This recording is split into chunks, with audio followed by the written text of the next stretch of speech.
line, and it started on Friday. Unfortunately, at least one house has burned down. 4 others were damaged, along with a lot of structures, outhouses, sheds, garages, buildings that burned to the ground. Some, of course, were damaged. Fire crews today face not only that hot weather, but also the potential of thunderstorms and, of course, the extreme heat while they continue to burn control lines around that fire. Bringing it back here live, San Gabriel Canyon has reopened at Sierra Madre. You can see LA County Fire in their morning briefing with the hot shots, talking about what they're going to do. We know LA County Fire's Copter 18 did a flyover this morning. They reported it looked really good. They did not see any active flames, but they did see a lot of what they call tiny smokers. So on the hillside, you may see some smoke coming from the hills, but nothing major right now. Reporting live in Azusa, I'm Gigi Graciette. Back to you. With all the stays that way. heat and humidity, it's got to be really tough for those firefighters today. All right, now to this. The first World Cup semifinal match kicks off today. Yeah, just a couple of hours to go here, and this is going to be a big one with powerhouses Spain and France facing off for a spot in the finals. Here's Sandra with more on what we can expect. Hi there. I can expect a really good match, right? Because you have so much talent on the pitch. The stars going to come out to play. This matchup pits world-class attackers against the world's best defense. So who to watch out for? Of course, we're going to look at a strong French squad with players like Kylian Mbappe, who's in the running for the Golden Boot Award with 8 goals so far this tournament. And on the Spain side, all eyes will be on 19-year-old sensation Lamine Yamal. Now, France's triple threat with Mbappe, Dembele, Olise in the middle, they're going to be an attacking force. But this game will come down to the defensive line and how the teams do in transitions, whether or not they could capitalize on mistakes that they can really turn into opportunities here.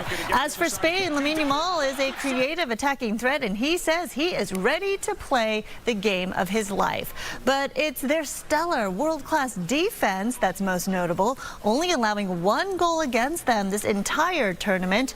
Plus, Spain's possession style and speed of play is something France will have to figure out to break. Spain is, of course, the reigning UEFA European champions, and Lamine Yamal says he's confident about today. No, I don't feel any pressure. I think that I play the best way I can, and I will never be able to play better. I try to support my team in the best way possible. See those diamond necklaces? Well, he bought himself one for his 19th birthday yesterday. Wow. As a birthday gift to himself. Now, he has only scored 1 goal so far this tournament, and some critics are saying they expect to see more from him. He says he's unfazed by any criticism, and he says, you know what? Let my play speak for itself. As for France, they say they're ready for this matchup, and they say, while, of course, Yamal is world class, they say it takes the entire squad to win, and they are ready to face Spain. So we'll see what happens. It's not just about how many, as we said earlier, how many goals you score. It's about how it all fits into that teamwork piece. That's right. Whether you help assist, Take the draw heat off of defenders other out. players. Yeah, exactly. It's going to be dynamic and really fun to watch. I'm still on the gold on the diamond necklace. Where did you get it from?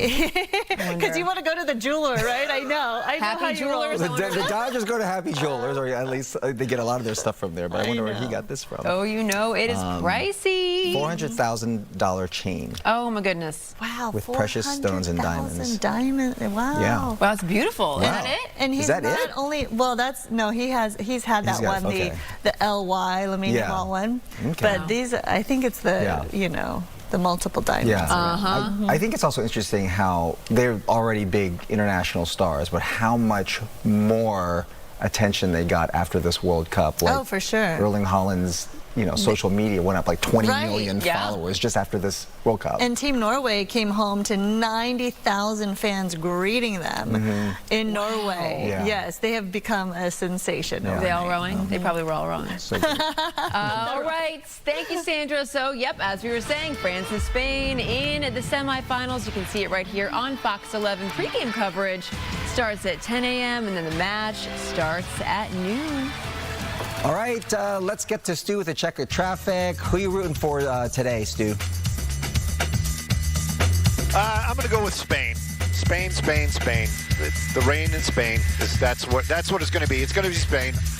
And Dylan's not saying anything, so I think I made the right choice. Let's talk about some traffic. Skybox traffic brought to us by My Home Sold. That crash in the valley continues to really create problems out here. The SIG alert definitely in effect. Northbound 101 right at Tampa in the city of Tarzana. You can see it right there, squeezing it down to 2 lanes. You're going to say, Stu, there's not a lot of traffic right there. The California Highway Patrol trying to make it as easy as possible to pass by that crash, and they're doing a great job. But the drive time definitely from the 405 to Tampa, about 50 minutes. Now, the southbound lanes, take a look at that. Moving along super well. Have checked into it. Don't see any crashes. Just all of a sudden, just very light. No slowing for that looky-loo traffic. So that south lane's looking a lot better right now. Let's take a look at some traffic hotspots. Hi, I'm Adrian with My Home Sold, and we want to buy your house. We buy any house in any condition. No commissions, no closing costs, and no repairs. Go to myhomesold.com for a free same-day cash offer. That's myhomesold.com.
Meteorologist Maria Quilbon. We have been talking about this heat wave, so I want to make sure that you remember these important things, which is, I know you say I drink water, not enough. You must remember to drink a lot of water, especially if you're out and about working. Under these weather conditions, you want to take numerous breaks. You want to get into some shaded area or get inside in some air conditioning, and also to wear the appropriate clothing, the accessories like a hat, light colored, lightweight clothing, something cotton, and you want to check on the elderly, please, your friends, and of course take take care of our pets. That pavement is really hot and their paws need to be protected. High pressure is in control of our weather. It has been there really pretty much over the last couple of weeks, and it's pulling up now in its position all that subtropical moisture. So we're getting some high mid-level cloud cover, but also we're picking up all that humidity, and that's why it feels sticky and muggy outside. There's also some instability, and that chance for showers will continue today. A chance for some isolated thunderstorms, especially as you head into the desert communities and up into the higher elevations. So we have these heat advisories and heat warnings that are staying in effect. We have some systems that we're watching in the East Pacific as we get into the weekend and next week. So I don't think we'll end the moisture, at least that flow coming out of the south and southeast. So it'll stay kind of on the humid side, especially if you're sensitive to it. You'll notice there'll be some subtle changes in the position of that ridge of high pressure, but we'll still get that flow out of the south and southeast for the most part. Here is the extreme heat warning. All the areas shaded in this pink color here. We also have a fire weather watch for some of the gustier winds we're expecting this afternoon. That's going to elevate the fire danger, especially in these areas here of Ventura County and LA counties. Temperatures expected to be anywhere from 90 to 100, 110 degrees the farther inland you go. So that can put a lot of stress on your body. Heat stress, major today and into tomorrow. Heat advisories elsewhere, even at the coast, where there's still a lot of people who don't have air conditioning. So you really want to take this and heed this warning here, this advisory, and get inside into some air conditioning. We also have a beach hazard statement.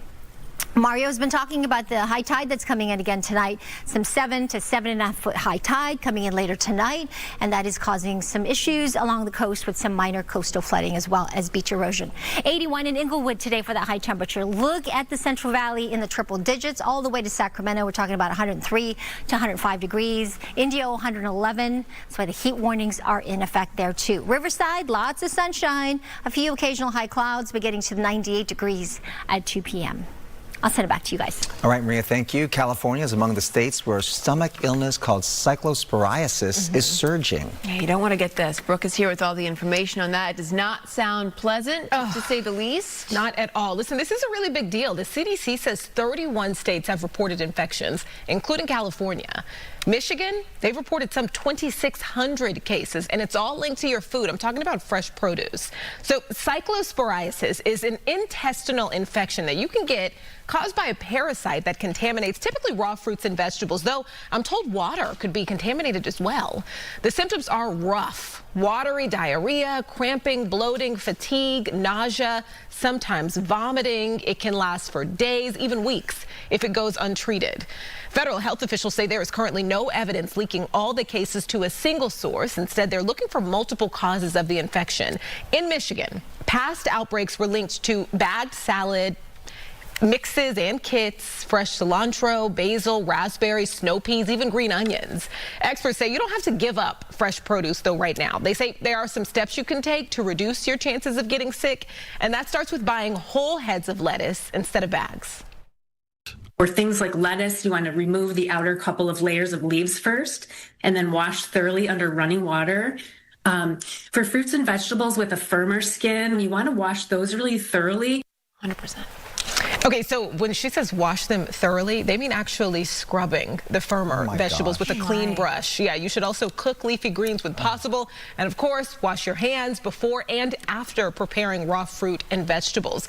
You know, it's interesting saying that, you know, because of course you wash your hands before you prepare food, but you don't often wash your hands after you clean an apple. No. You know what I mean? So keep that in mind. Even, by the way, even knowing all this and hearing these reports out there, I had some veggies yesterday, didn't wash them. It makes you gotta like, keep it in mind. No, absolutely. Yeah. This morning, the Washington Post is reporting federal and state health officials are investigating whether Taco Bell restaurants in Michigan played a role in this. Oh my goodness. Yeah, I started doing that now after these reports. I actually started using regular heads of lettuce, cutting it, and then washing them and taking them through the spin cycle or whatever. And you take off the outer layers of the head of lettuce. Yeah. No, not yeah. No, yes. What? You have to. Because so that you don't end up... Gotta wash your veggies. But anyway, doing it this way, and then I soak it in water and then spin it. But and the veggies are better actually too. They're fresher. Not Bob just discovered cleaning the food he eats. Please, just be serious here. Can we? So. Because bagged lettuce it always says it's washed. No, but that doesn't happen in my household. Oh no, I learned that very quickly. I never trust that. You wash I never trust that. I mean, how many times has a bug come out of that bag? I found a grasshopper in my green beans one day. I mean, I have an iron stomach. Don't trust anything. is what you're I'm just saying. always looking for a way to lose weight. You don't want this. That could be right. You don't want this. That's right. Okay, we'll be right back. Good.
Welcome back. The semifinals for the 2026 FIFA World Cup kickoff today at noon right here on Fox 11. Today's match is in Dallas, Texas.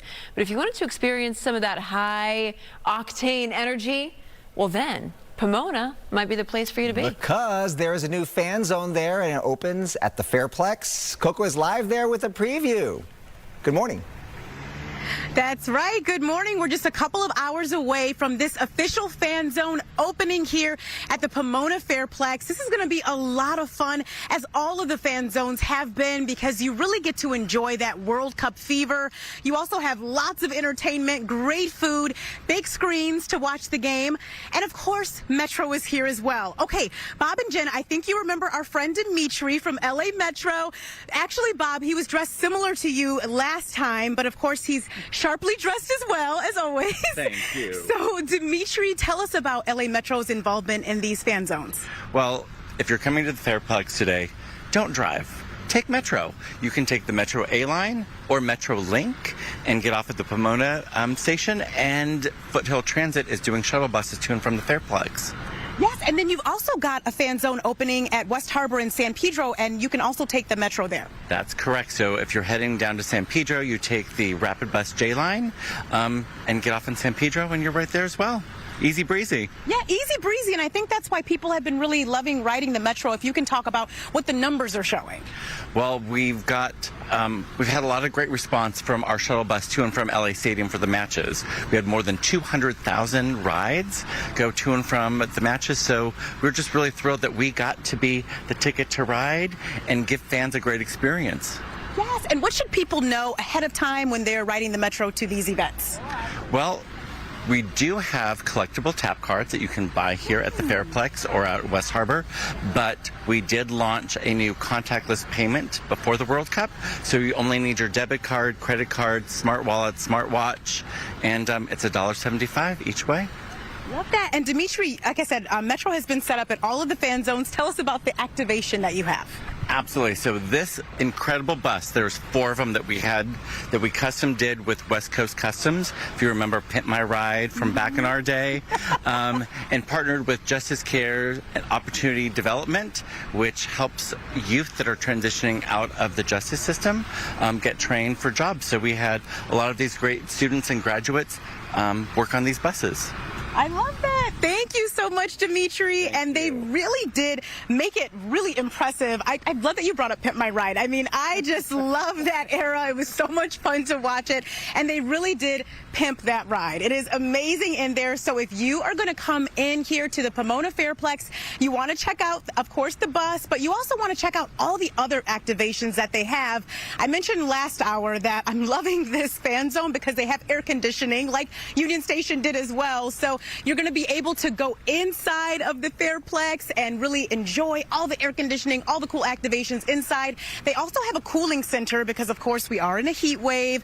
So they do have a big screen inside for you to enjoy with your family, friends, or come alone and meet other people who are loving the World Cup. I'll send it back to you. And your hair can stay intact and not frizz out, right? Yeah. Yeah. No and humidity. Yes. Nice controlled environment. You can keep it cute. We love to see it. Coco, thank you. And thank Dimitri. Bye, Dimitri. Yes. The Midsummer Classic. Hey, that one is tonight, right here on Fox 11 at 5 o'clock. After the All-Star game, join us for Sports Wrap. The Dodgers lead the majors with 4 fan-elected starters. Lots going on in the world of sports. Here on Fox, take a short break. We'll be right back. Sacks waiting.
jumping onto a social media viral trend has a shelf life. It has a shelf life. There's an expiration date. What would you say is that expiration date? If it's been, because we're talking about that Netflix documentary trend. If you know, Sitting you know. down for my documentary. Right. It's really cute. It's funny. Some of them are like so It was funny. cute. It was funny. And now everybody's doing it. Everyone's doing it. And then they go, "Are you ready?"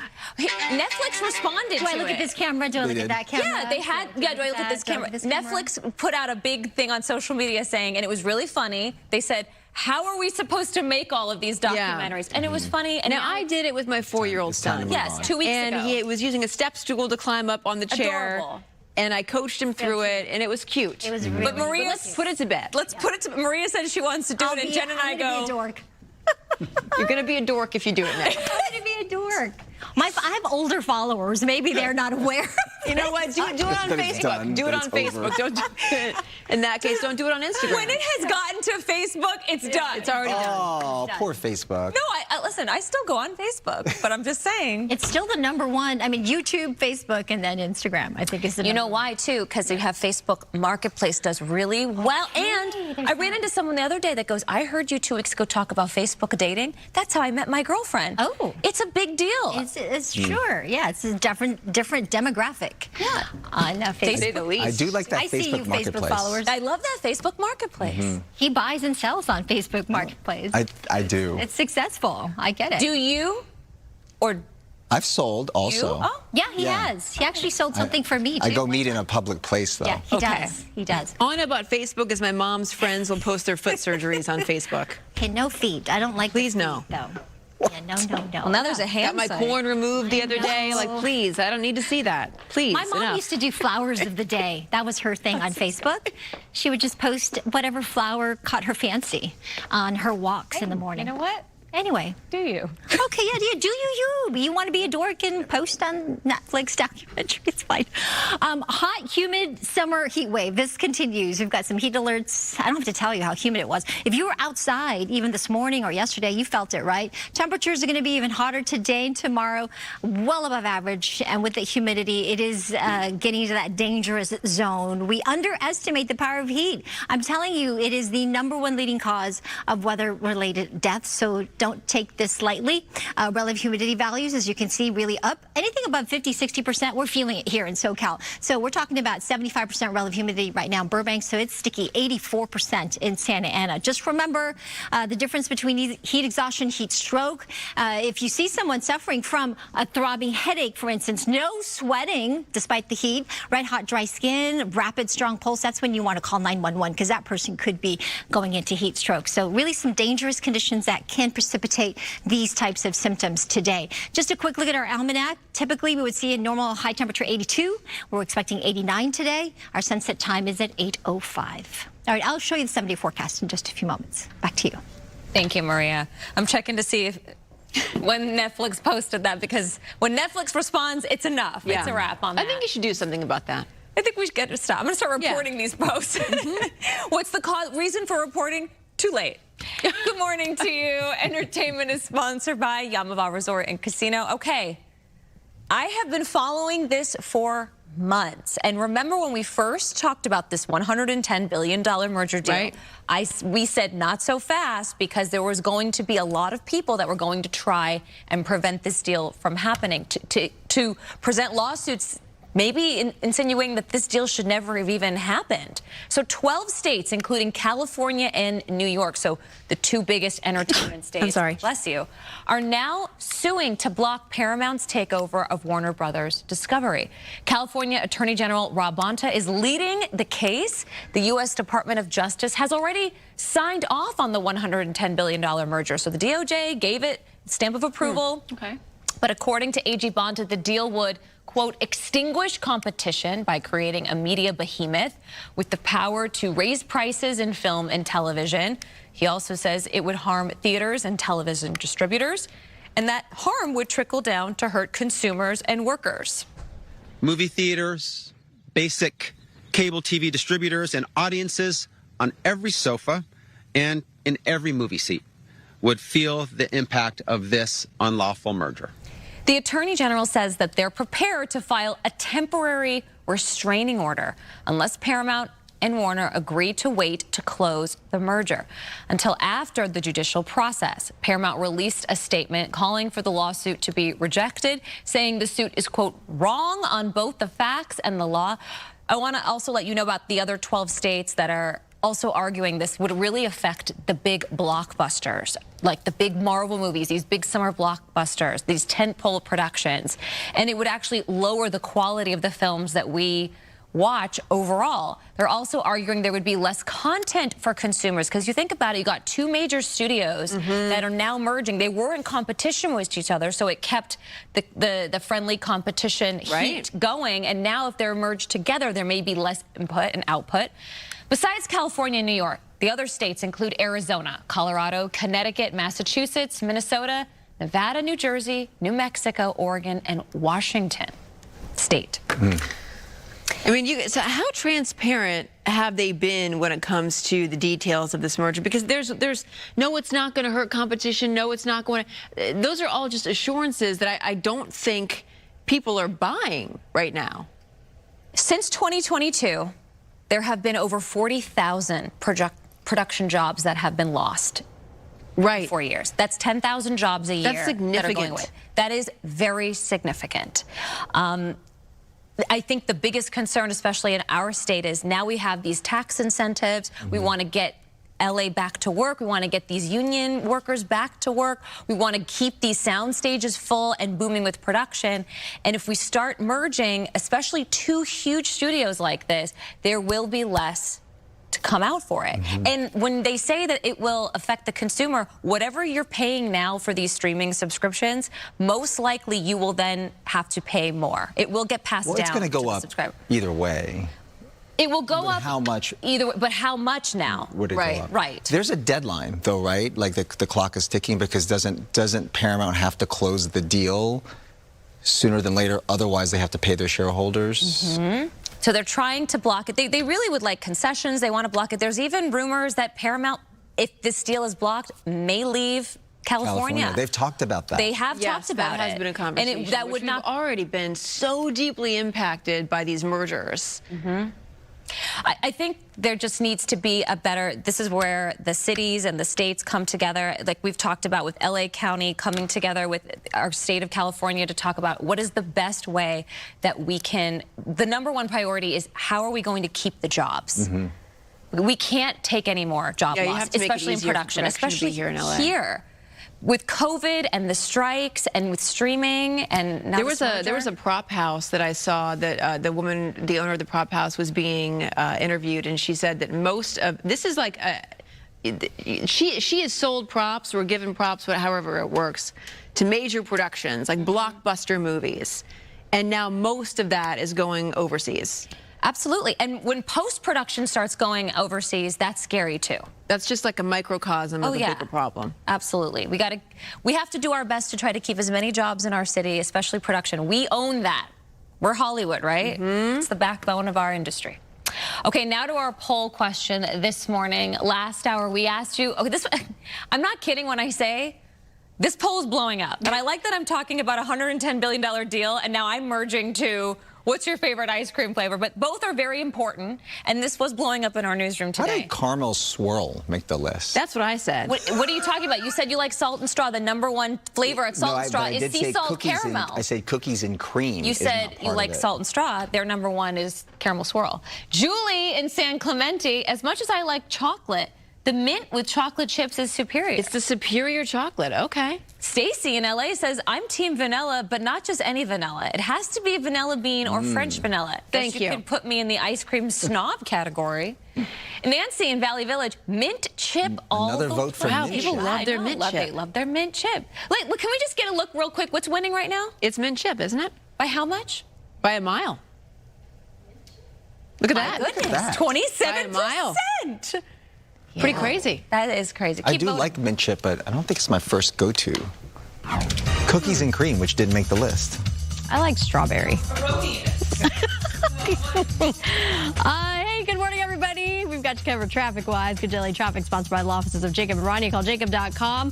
We have your ride. A look at our real-time numbers. It's a struggle. Leaving downtown to get to Santa Monica, you're going to You got to give yourself at least 52 minutes, a little over half an hour. Northbound 110 from 405. And Diamond Bar coming inbound along that West 60, 42 minutes. And we also we've been keeping tabs on this earlier collision. Overturned trailer with a lot of debris in the roadway, a lot of cleanup work. I do have some good news. Just moments ago, they did clear that signal alert and all lanes are open. But look at the traffic. It is very slow to recover. But at least, again, it's out of lanes. And here is a look at that big traffic jam behind that collision. Again, all issues are out of the lanes, but eventually you'll be flowing sooner than later. Here's a look at some other traffic hotspots.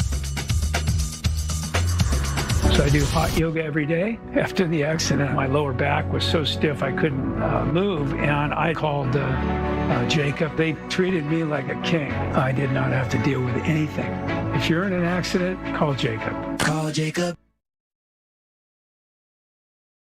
Good Day LA.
New this morning, authorities are asking for your help finding a missing woman who disappeared in the high desert. Investigators say Julie Elizabeth Goforth vanished on Friday while riding dirt bikes with a friend at the El Mirage Lake near Adelanto.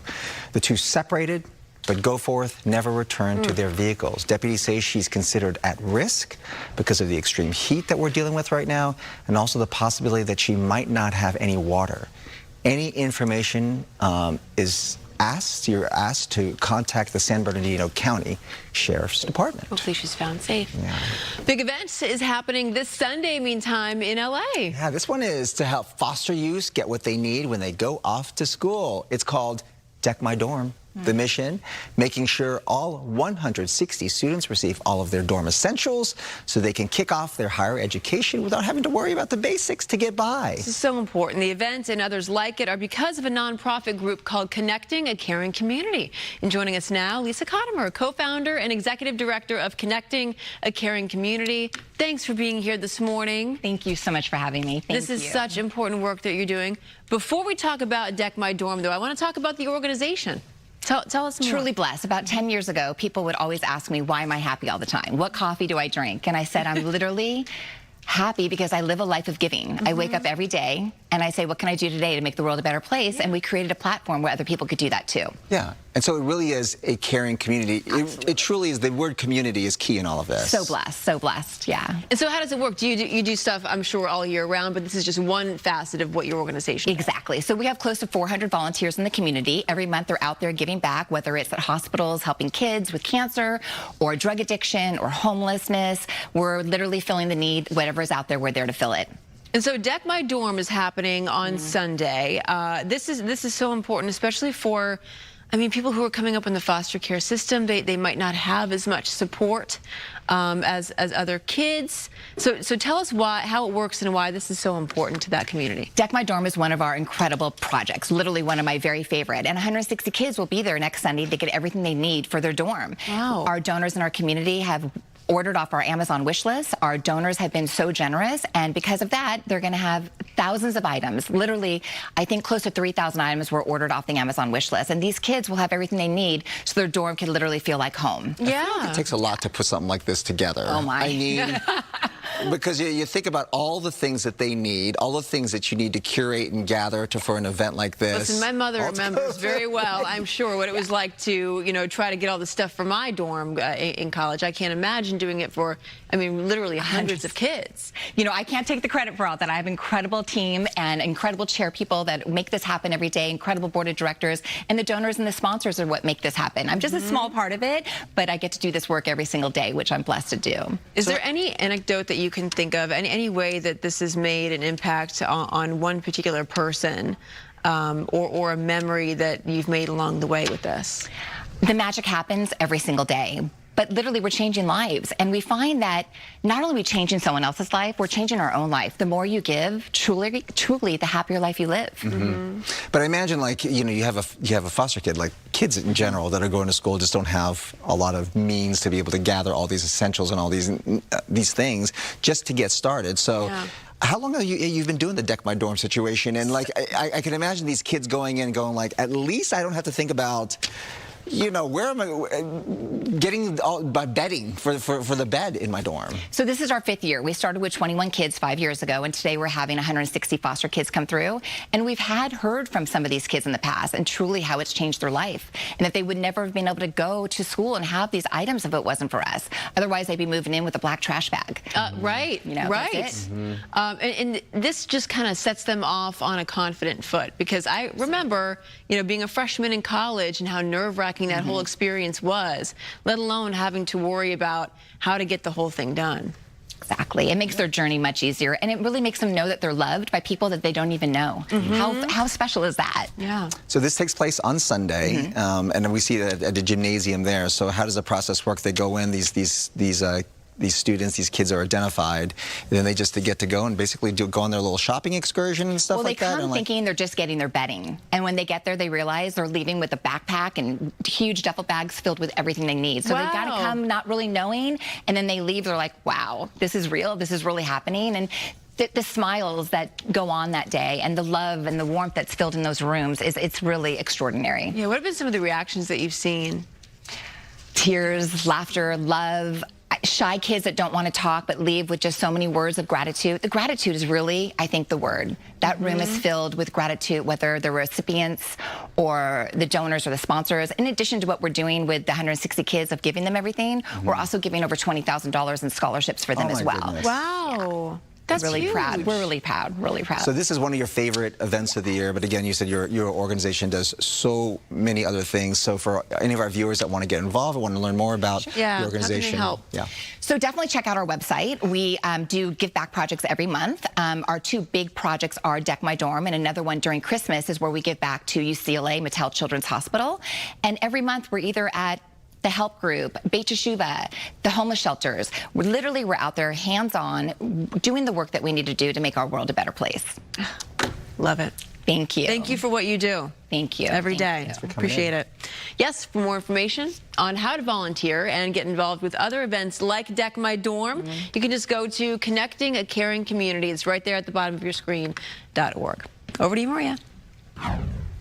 And this weather is sponsored by the law offices of Larry H. Parker. A look outside, we're definitely seeing a cloud cover, those high mid-level clouds streaming up from the subtropics. This is giving us that humidity. It feels sticky outside. It is hot, and it's going to be even hotter than yesterday. High pressure is still in control of our weather. We're tapping into that flow out of the south and southeast. You can see that here from the Gulf, and that's bringing us the instability. So that's why there's still a chance for some showers and even some isolated thunderstorms. We have a slew of weather alerts in place, including that extreme heat warning for all of SoCal, really. Heat advisories along the coast for slightly lower temperatures. However, it will still feel just as humid and uncomfortable. We have a fire weather watch for the windy conditions we're expecting, especially this afternoon and evening, and then a beach hazard statement. We do have some slightly higher surf in Orange County, San Diego, maybe 2 to 5 foot sets. That is combined with high tide tonight, 7 to 7.5 feet. That can cause some minor coastal flooding. So just keep that in mind as you make plans. Some of those low-lying areas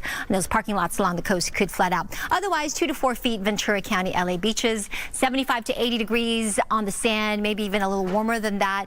But again, when you factor in the humidity and that heat index, it feels warmer than the numbers you're seeing on the thermometer. Like today, 89 for downtown LA, getting to the upper 90s tomorrow, so even hotter.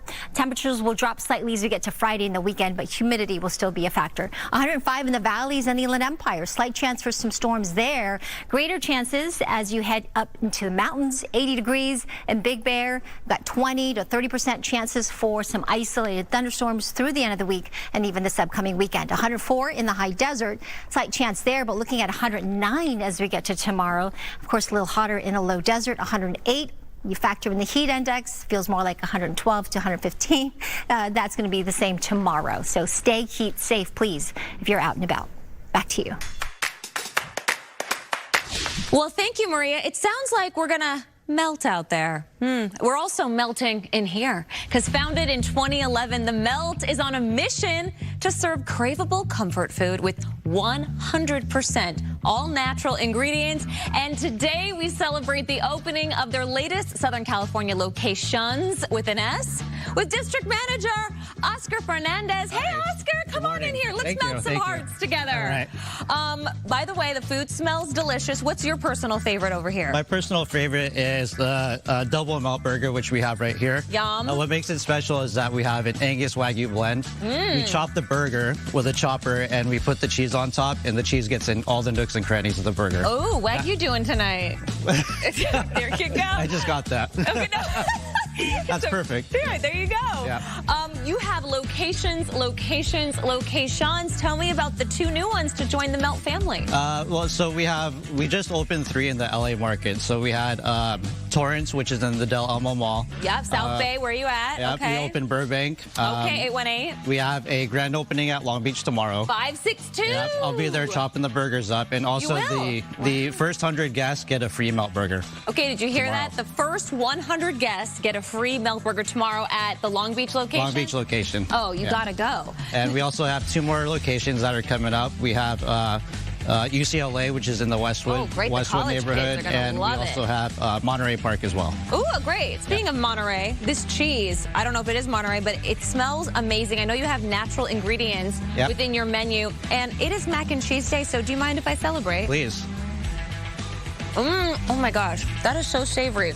All natural ingredients. There's no There's no added anything for this, and that's why it tastes so good. So this one right here, in lieu of National Mac and Cheese Day, we have the steak fajita mac. Yeah. We have the garlic chicken bacon mac, and we have the original melty mac right here. Yeah, I like the melty mac. Yeah, that one has toasted breadcrumbs right on top. Oh, I'm digging these toasted breadcrumbs. What are the top 3 biggest sellers at the Melt? Top 3 biggest sellers. Well, number 1 is going to be our Melt Burger, which is right here. Then we also have our crispy chicken sandwiches right here. Yum. And we don't have any on the spread, but we do have a 3-cheese classic. That is our big seller as well. Tres queso. Okay, why do you guys like to shake it up at the Melt?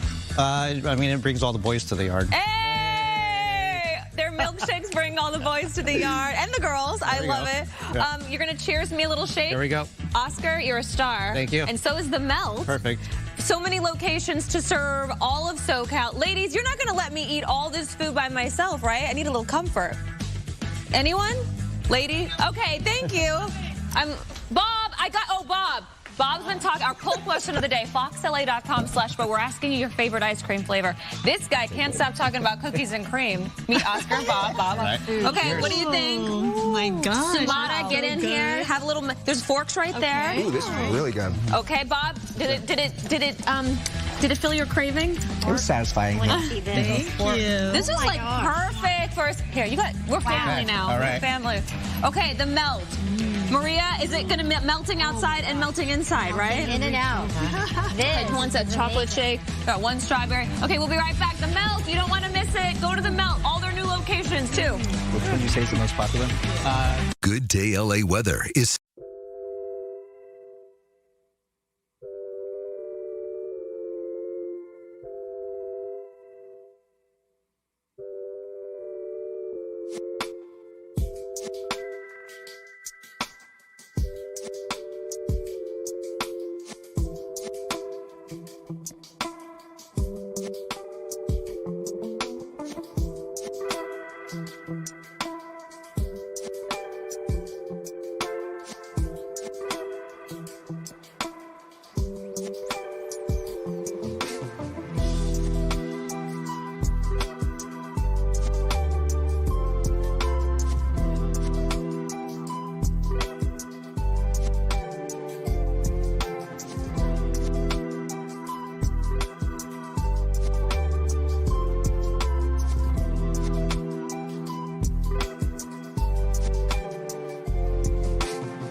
I'm Roxy Carpadian. I'm Sandra Endo. Thanks for joining us. Maria, what's the forecast looking like today? Have you been outside at all yet today? I know that I'm going to start to sound like a broken record, but it is hot. It is humid. It's a little, right, it's muggy. The hair will tell you the story when it starts getting really kind of frizzy and curly. We've got the moisture coming up from the south and southeast. You can see how these clouds are moving from the bottom of your screen here towards the top. That is indicative of what we are experiencing. We've got an area of high pressure that's centered over the four corners, and it's that clockwise flow of air around that area of high pressure pulling up all of that cloud cover, the instability as well. Temperatures right now ranging from 81 in Woodland Hills, which, by the way, when you factor in the relative humidity or the heat index, it feels a lot warmer than that. 76 in Burbank, 78 in Corona, 81 in San Bernardino, 95 in Palm Springs. We do have a slew of weather alerts, heat warnings that are in effect. I'll go over them coming up in my complete forecast. In the meantime, I'll send it back to you guys. All right, Maria, thank you. And new this morning, king tides are expected to peak today, and it's had some coastal neighborhoods getting ready for possible flooding. Yeah, let's go to Mario right now, live in Long Beach with that part of the story. Hi, Mario. Hi, that's right. Residents here on the Long Beach Peninsula bracing for another round of king tides, while other areas inland are preparing for triple-digit temperatures continuing through part of the week. Now, you'll notice this sand berm here behind me. It stretches all the way down the peninsula here.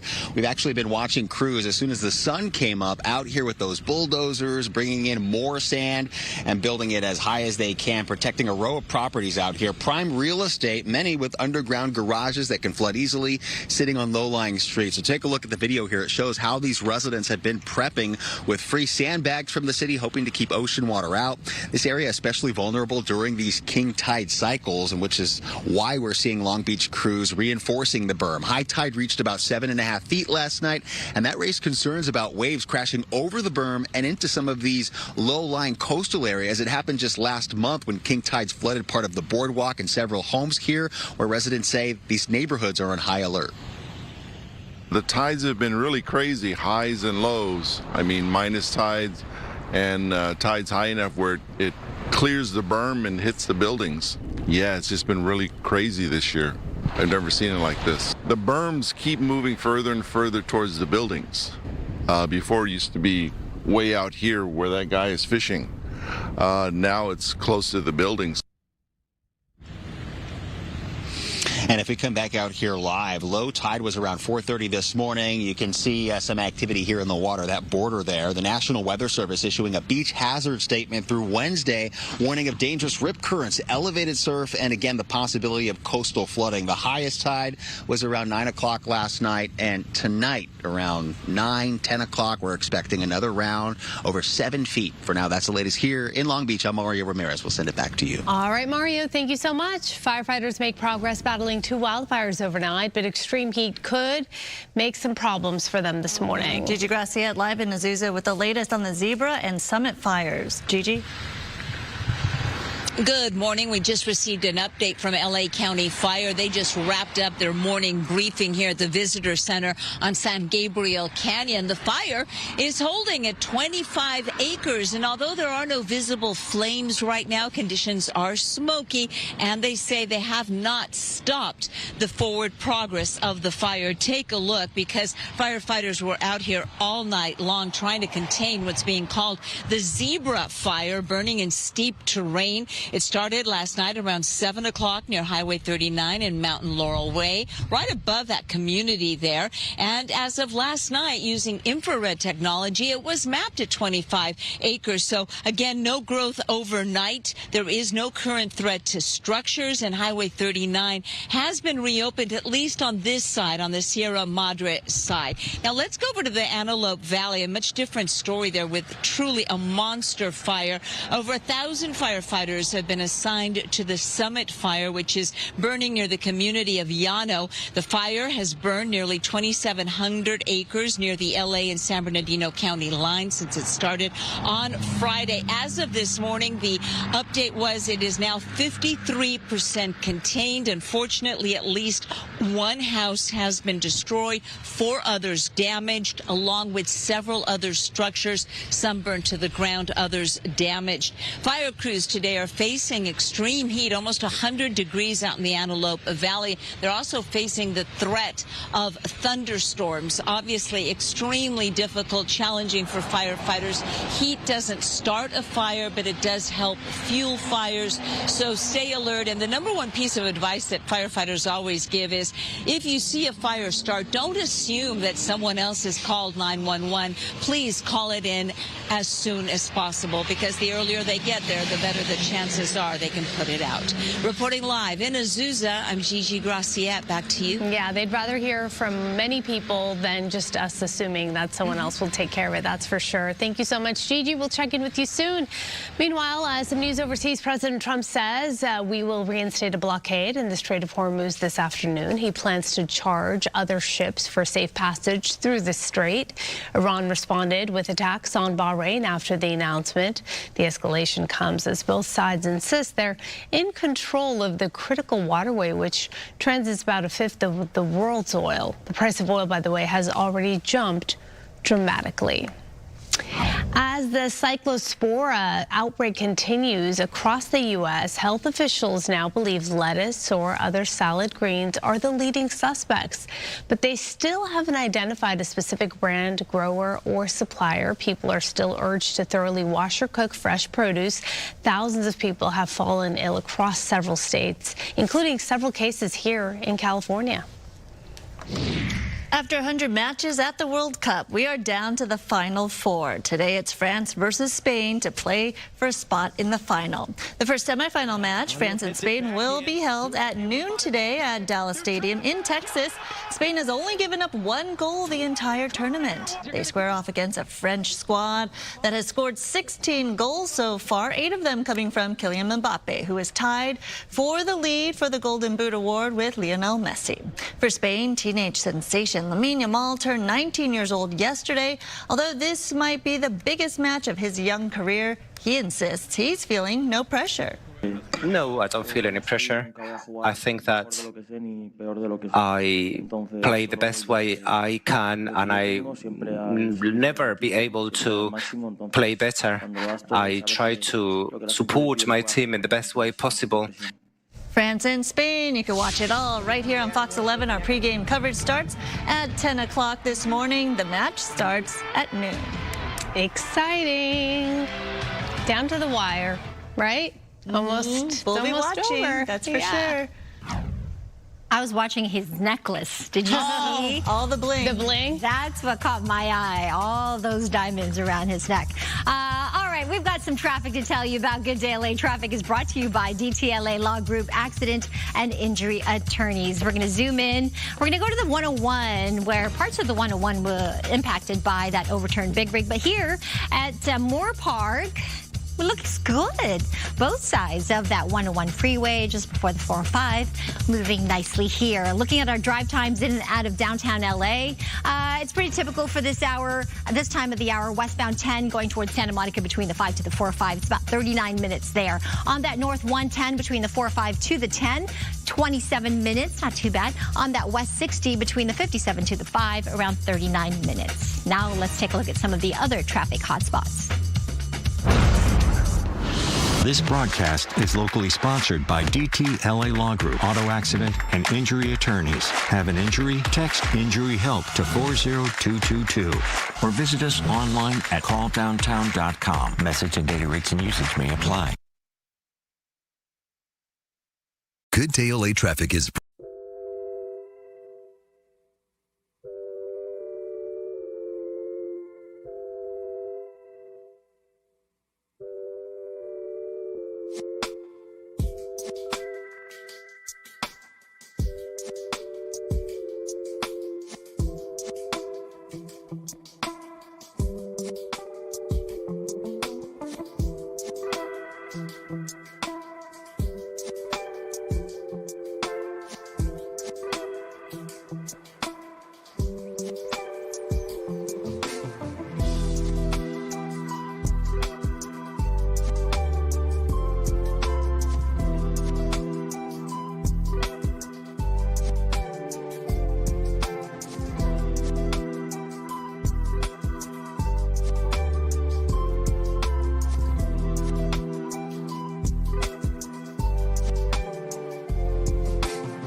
Does it look hot out there? Yes, it does. It looks humid. Yeah. When's the last time you swam in the ocean? Oh my gosh. Like in this one? Right now. Yeah.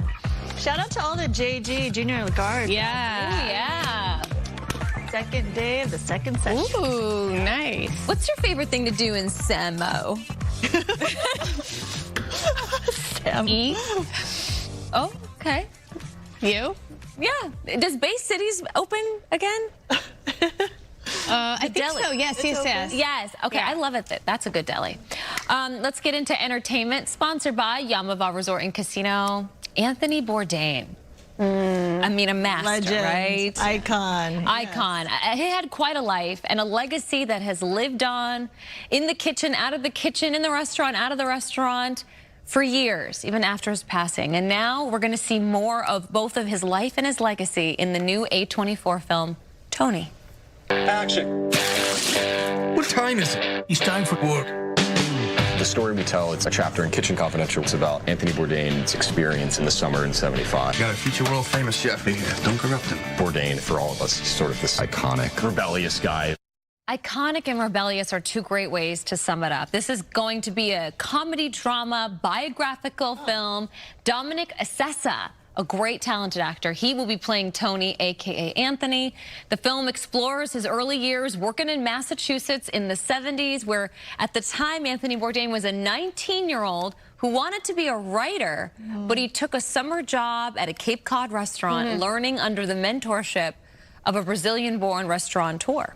It hits theaters next month. See, what makes him unique, though, is his writing. It's not the food. It's not what he made. It's his voice and his writing. So I hope they have a lot of that in this movie. Like the narration. Yeah, the way he would kind of speak I about always things. would say that man had a stomach of steel.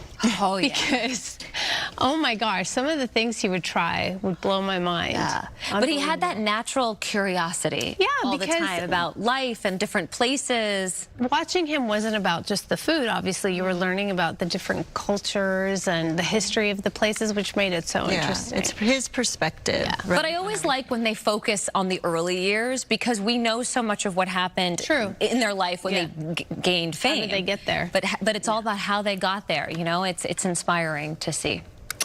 Okay, so from a release in May to This Is the Way, you will soon be able to watch The Mandalorian and Grogu at home.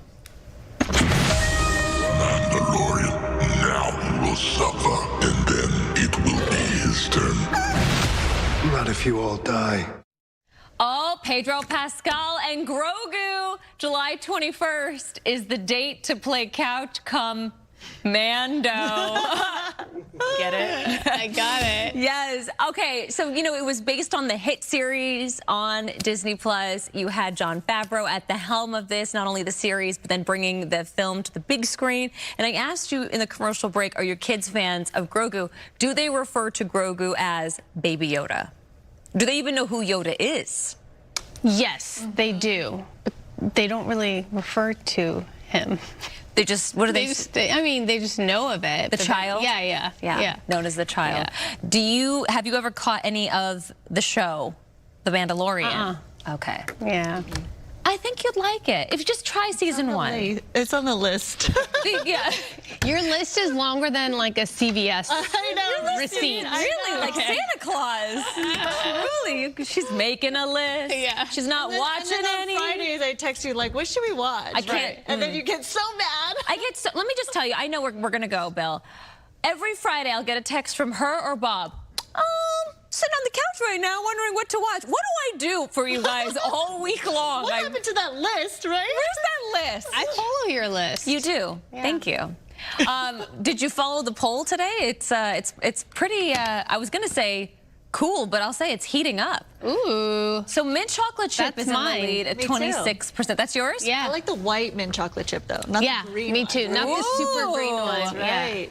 Go to foxla.com/vote. Let us know your favorite ice cream flavor. We're doing this poll because Meg Thee Stallion tried butter I saw that. cream. Have you tried that? They dip a soft serve cone in a vat of melted butter. Wow. Sign me up. Sign me up. Angelina in Huntington Beach says, hi, good day, LA. My favorite ice cream flavor is horchata.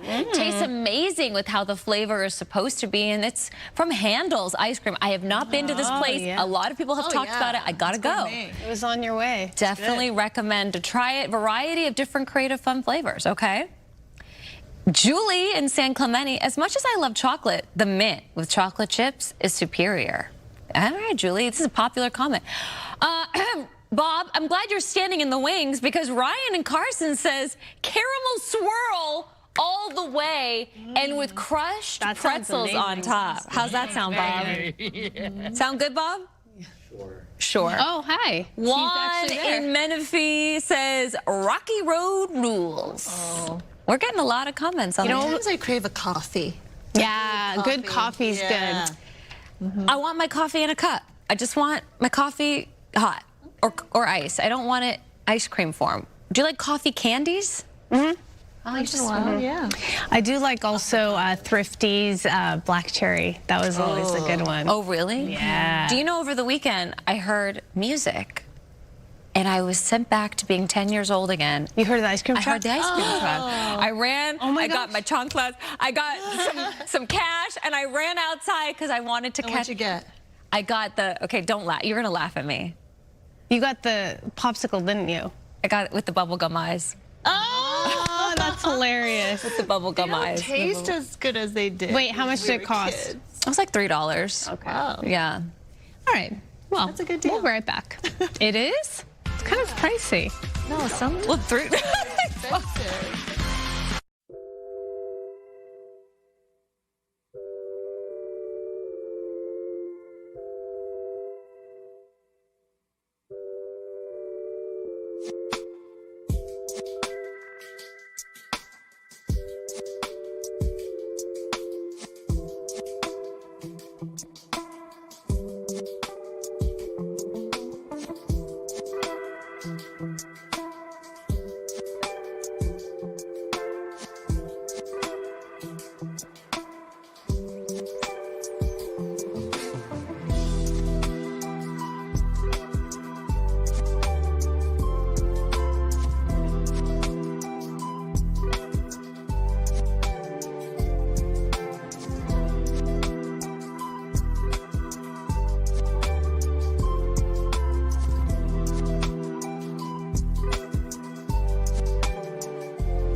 back to you. I'm meteorologist Maria Quaban. Good Day LA weather is sponsored by Pechanga Resort Casinos. Look at this, a view of our Mount Wilson camera, and you can see the mountains. We've got some those convective clouds already developing there. This is all part of the monsoonal flow and getting that instability out of the southeast, the heat as well, all because of this area of high pressure that is centered over the Four Corners, pulling up that moisture from the south and southeast. So this is going to be hanging around for a little bit. So if you haven't gotten used to the heat yet, you better do so. Hazy, hot, humid conditions. When you head outside, you'll feel it.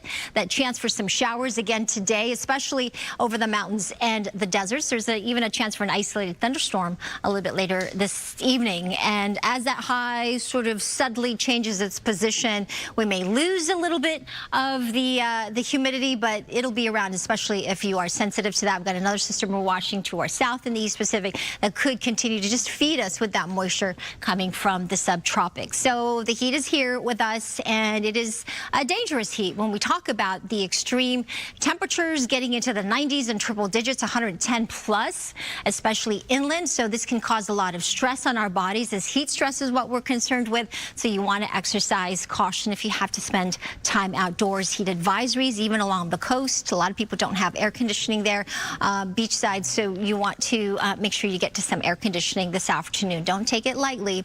Take it seriously, please. And hydrate. Drink lots of water if you have to be out and about. We also have a beach hazard statement for coastal communities. We do have a high tide that's 7 to 7.5 feet coming in later tonight. That, combined with a little bit of swell, can pose some problems even along the coast in those low-lying areas with some light flooding. 80 degrees in Inglewood, 110 in Indio, 102 in Las Vegas. Here's a quick look at your day planner for Riverside, getting to the upper 90s, triple digits by 3 p.m. this afternoon. Back to you. Maria, thank you. Have you ever noticed how a great hair day can make you feel like $1,000,000? How's mine today? You look good. Is it okay? Month. All right, thanks. I need to cut it, but thank you. Anyway, research suggests that it's not just vanity talking. A new study finds that our relationship with our hair may be closely tied to confidence, identity, and overall well-being. British researchers interviewed 21 adults about how they feel about their hair. People with the healthiest outlooks tend to accept their hair, learn how to work with it, ignore outside criticism, and use it as a form of self-expression.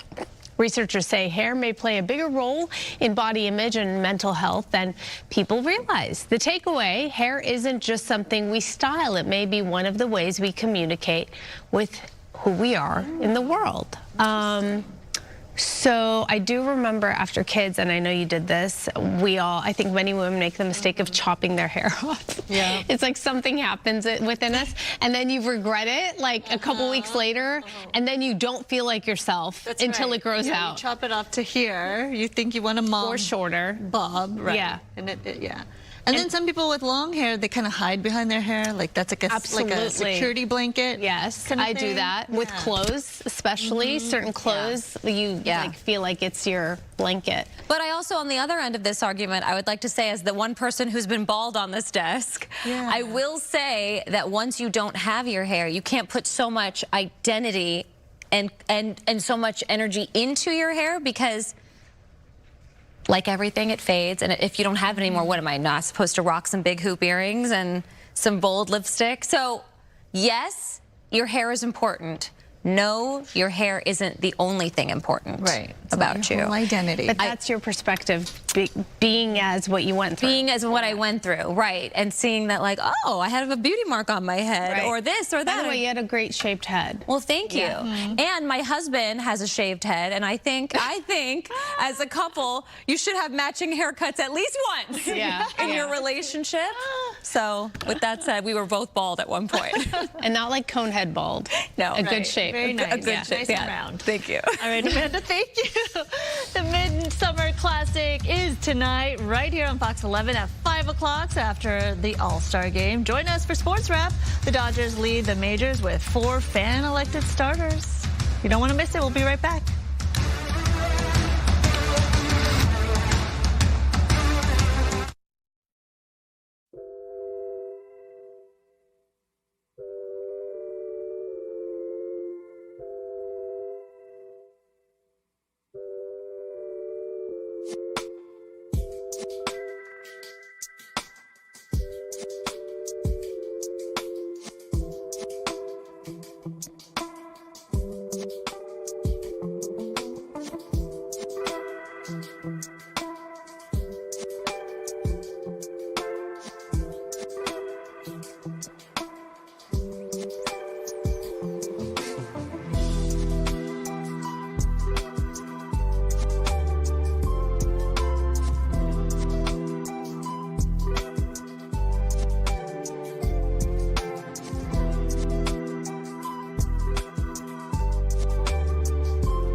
is going on? And all different Girl power today. Colors today. Oh my gosh, look at us, Rams. Go Rams. Oh, we are Or in the Rams Bruins. colors. Yeah. UCLA. Or Bruins. Yes. Yeah. Uh-huh. Lakers, gold. Or Fox 11 blue. That's right. That's right. Very good.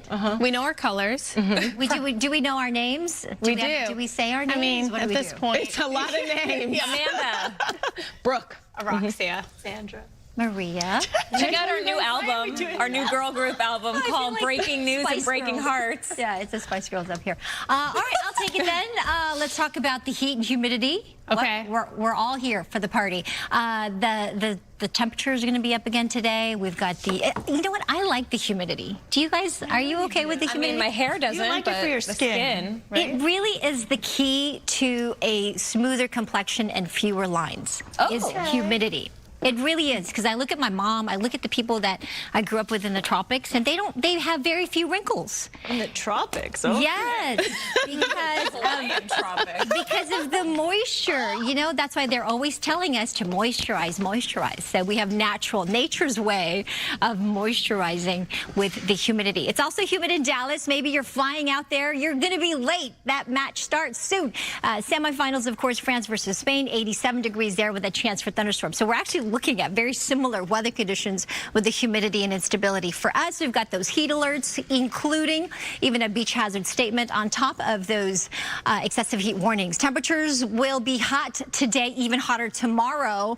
I do think it will peak tomorrow in terms of how high these temperatures will be, but the heat and humidity and the discomfort will stay with us. That chance for showers and isolated thunderstorms as well through, I would say, the weekend. Varying chances, depending on where you are. Mountains and deserts will get greater chances for that instability. But we do have some systems in the East Pacific continuing to feed that moisture up over the desert Southwest, including us here in SoCal. Here are the highs we're expecting today.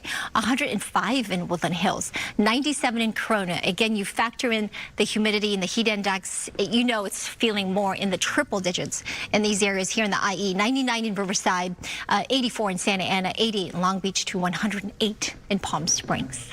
I'll send it back to you. All right, Maria, thank you so much. New this morning, President Trump has officially paid writer E. Jean Carroll more than $5 million he owed her in a judgment about a sex abuse case. The payment comes more than 3 years after a jury found the president liable for sexually assaulting and defaming the writer.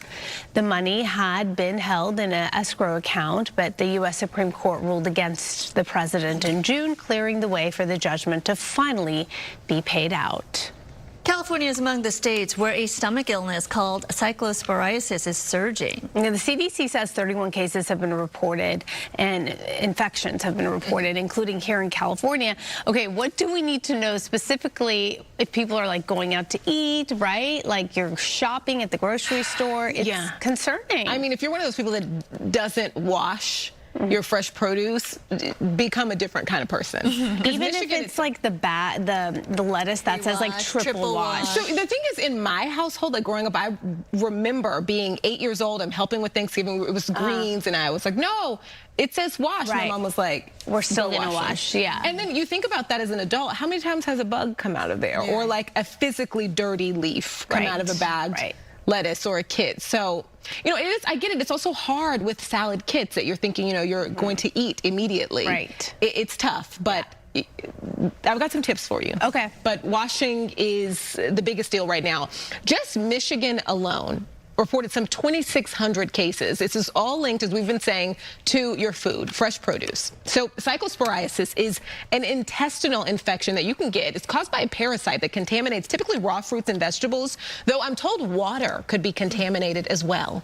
The symptoms are rough. Watery diarrhea, cramping, bloating, fatigue, nausea, sometimes vomiting, and it can last for days, even weeks, if it goes untreated. Federal health officials say there is currently no evidence linking all the cases to a single source. Instead, they're trying to find multiple causes of the infection. In Michigan, past outbreaks were linked to bagged salad mixes and kits, fresh cilantro and basil, raspberries, snow peas, even green onions. Experts say, though, you don't have to give up fresh produce right now. They have some steps you can take to reduce your chances of getting sick. That starts with buying whole heads of lettuce instead of bagged. Lettuce, you want to remove the outer couple of layers of leaves first and then wash thoroughly under running water. For fruits and vegetables with a firmer skin, you want to wash those really thoroughly. Yeah, when she says wash them thoroughly, they mean it. So for those firmer vegetables, they actually recommend scrubbing them with a clean brush. You should also cook leafy greens when possible. And of course, wash your hands before preparing your food. But it's interesting, they want you to learn to wash your hands after handling raw fruit and vegetables, which is interesting because that's not something you do. You know, you go into the kitchen, you wash your hands. You don't think of washing an apple and then washing your hands afterwards or something of the sort, peeling off the outer layers of the lettuce and then washing your hands afterwards. It's interesting. If you get diagnosed with this, your doctor will prescribe antibiotics. Okay, so that's what happens. You'll get the symptoms, you know you're sick, you go to the doctor, antibiotics will take care of it. Right, right. So it's not commonly a fatal situation, right? Not common there, but it can make you really, really sick. People have been taken to the hospital for this. And also there's this instance where people feel better and then they get sick again. So it can actually linger and you think you're better. And you may also have noticed some discrepancies when it comes to what the feds are reporting as far as their number of cases and what all of these different health, like state health offices are reporting. It's interesting because I don't know if you remember, last year, the CDC made a big change when it comes to how they surveil foodborne pathogens. So they dropped it down from 8 pathogens to just 2. And so now this specific one, it was one of the 6 that got removed from a mandatory reporting to optional. And so public health experts right now are saying that that has played a part in the delay. In just finding out just how broad this is. Well, I was thinking with the FDA and CDC being cut, that also funding did cuts, not they're help, pointing to that as well. Yeah. So now it's harder to find the source. It's also, this is one of those that is much harder to find the source than something like salmonella to begin with. That's been fascinating to look into how they do the tracing and why it's so hard. And if you get these symptoms, make sure you hydrate because that is a depletion of Go to the doctor because this can make you really, really sick. This makes me like not want to go out to eat. Because you know, you don't never know. Right? Prepared. Right, exactly. Make sure you get cooked stuff. Yeah, I guess. Yeah. All right. Thank you so much, Brooke. So New York becomes the first state to impose a 1-year moratorium on building new data centers as of this morning. The governor's executive order bans construction of data centers that use 50 megawatts or more of power. The governor says she will also pursue legislation to repeal sales tax exemptions for large data centers. During the ban, the governor has directed a state agency to develop consistent standards for new data centers and research new rate classes, that is, for massive energy users. New York's moratorium comes in the wake of growing concerns that AI data centers are raising power bills, straining water supplies, and burdening local communities. The semifinals for the 2026 FIFA World Cup kick off today at noon right here on Fox 11, and today's match is in Texas. But if you wanted to experience some of that same high energy, Pomona might be the place for you to be. A new fan zone opens at the Fairplex, and that is where Coco is with a preview of what's to come. Good morning. Good morning. We are less than an hour away from the official fan zone opening at the Pomona Fairplex. It's a great location for a fan zone, and you can really enjoy all of the entertainment, all the food, the big screens, of course, to watch France versus Spain. But while you're here, you can come and check out the Fairplex Garden Railroad. I've got to tell you, I have been to the Fairplex so many times, and I did not know that this gem was here. It is so special. It's been around since 1924. To tell us more about the history, I am here with Rick now, who's the coordinator, and tell us about this really special part. Well, welcome, Coco and the stations. The Garden Railroad has been here at the fair since 1924, and we are an exhibit of the programming department. Well, our volunteers are staffed by the Learning Center, so whenever they have a special event, sometimes they like to have us come out and open up and run the trains, and we're happy to do that today. You know, Fairplex has really kind of themed this to be a family activity. And so they wanted us to run the trains, so maybe some of the kids could come over, take a look at the trains, watch them as they go through, and come in and take a tour as you go through. We're also open on the second Sunday of every month, and it's always free, and it's free during the fair when we're open every day as well. That is so cool. Okay, and we're looking at something special as well. You kind of got into the spirit, right? Indeed, we have. And this is a suggestion from one of our scenes people. We have a great group of volunteers. We have a leadership team that is in charge of all the different things like operations, and then we have a scenes director who's in charge of all the scenes, and that means all the little buildings, the little people in the cars. And we do have a soccer field, and we have a baseball field that is not out right now, but one of our volunteers said, you know, if we're doing a FIFA run, let's set up the soccer field. So we thought that'd be a little fun addition to have as well. Yes, and Rick, you were telling me you've been with the Garden Railroad for 26 years now. What do you think makes it so special and unique? I think I have to say what makes it special is our volunteer group. We have about 60 volunteers, and we come out on Wednesdays and Saturdays, and we work usually from 8:30 until about 4 in the afternoon. And it's just a great group of people. Everybody wants to come out and help, and we're always looking for new volunteers as well. You can come out, and you don't have to know anything about trains or gardening. We can teach you all that. And we'd love to have anybody come out that's interested. Thank you so much, Rick, for talking to us. What a cool thing right here on the Fairplex grounds. And that's what's so great when you come today or tomorrow or this weekend for this official fan zone. You can check this out as well. Like Rick mentioned, it is free, so you can bring your kids. They'll love this as well to really see this special thing that's been here since 1924.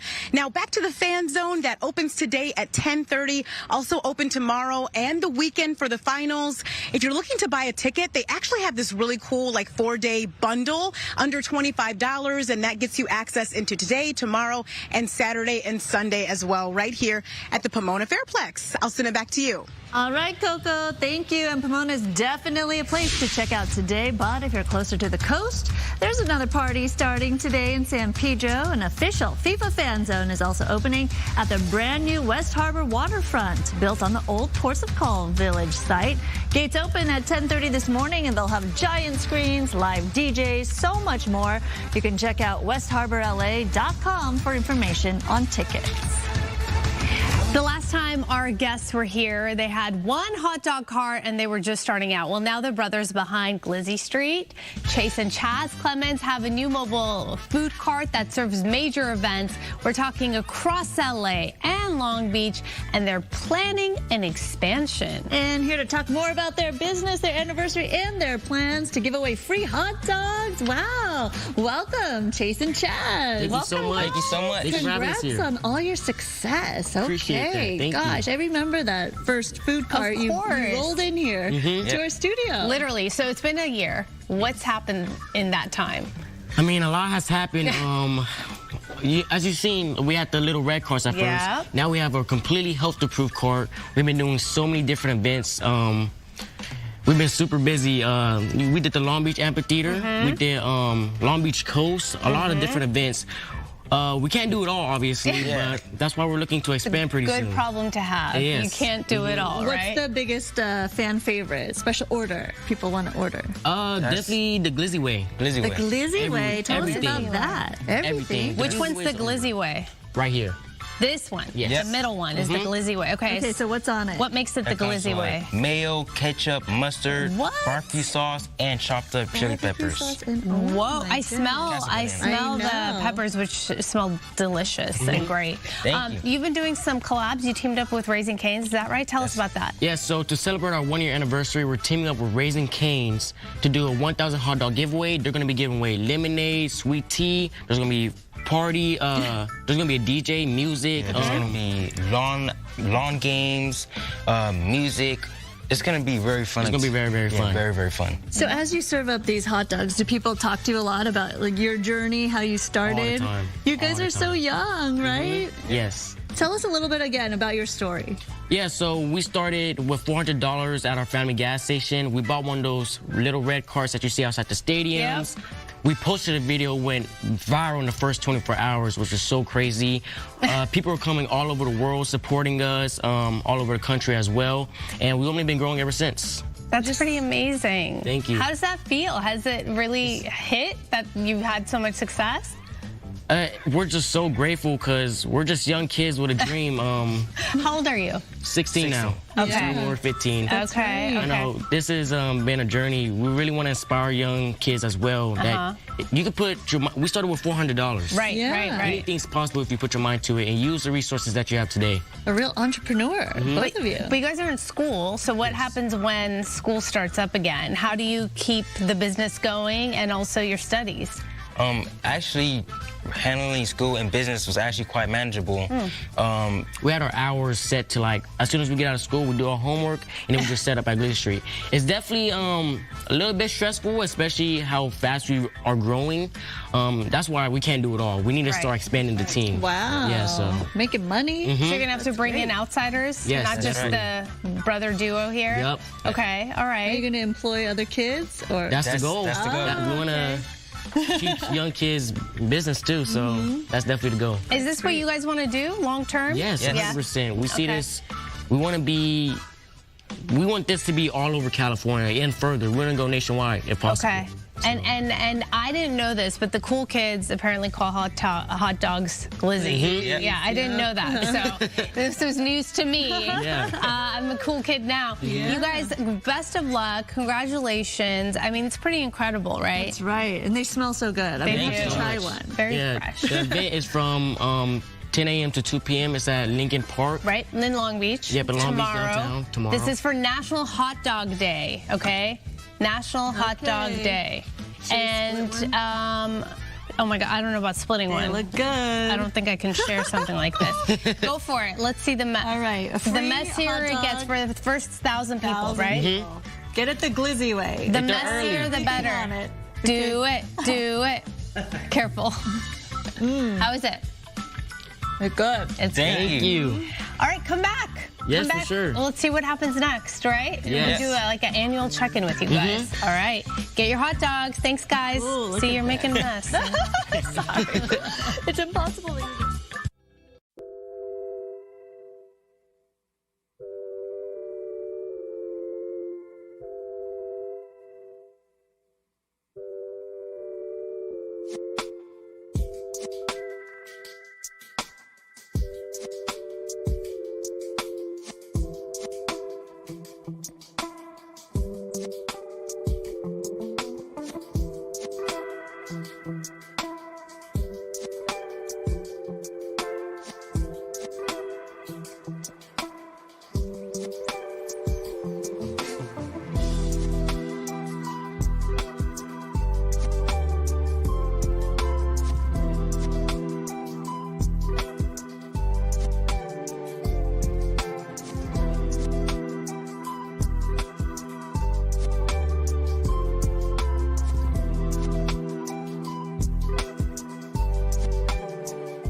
Welcome back. Breaking news this morning. Major change in the U.S. immigration enforcement policy. Reuters reporting that ICE officers have been told to suspend vehicle stops.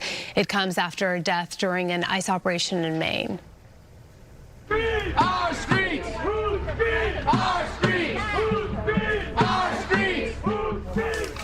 Developing news this morning where in Maine protesters are demanding answers following another deadly shooting, which did involve ICE agents. The shooting marks the second time in a week that ICE agents used deadly force. It's at least the 9th time since President Trump began his immigration crackdown. The latest victim reportedly a 26-year-old Columbia native. Gary Bogmartin has more from New York. We love our city. We love it.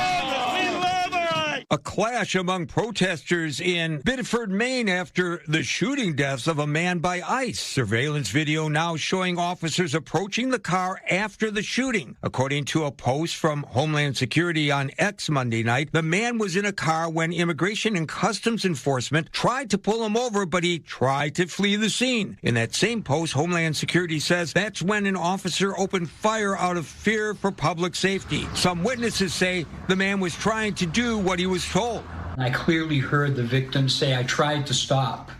Clearly heard him say that. Local lawmakers are now calling for transparency and accountability in the case. Senator Angus King says he spoke with the Homeland Security Secretary and raised concerns about agents not wearing body cameras. They didn't have them.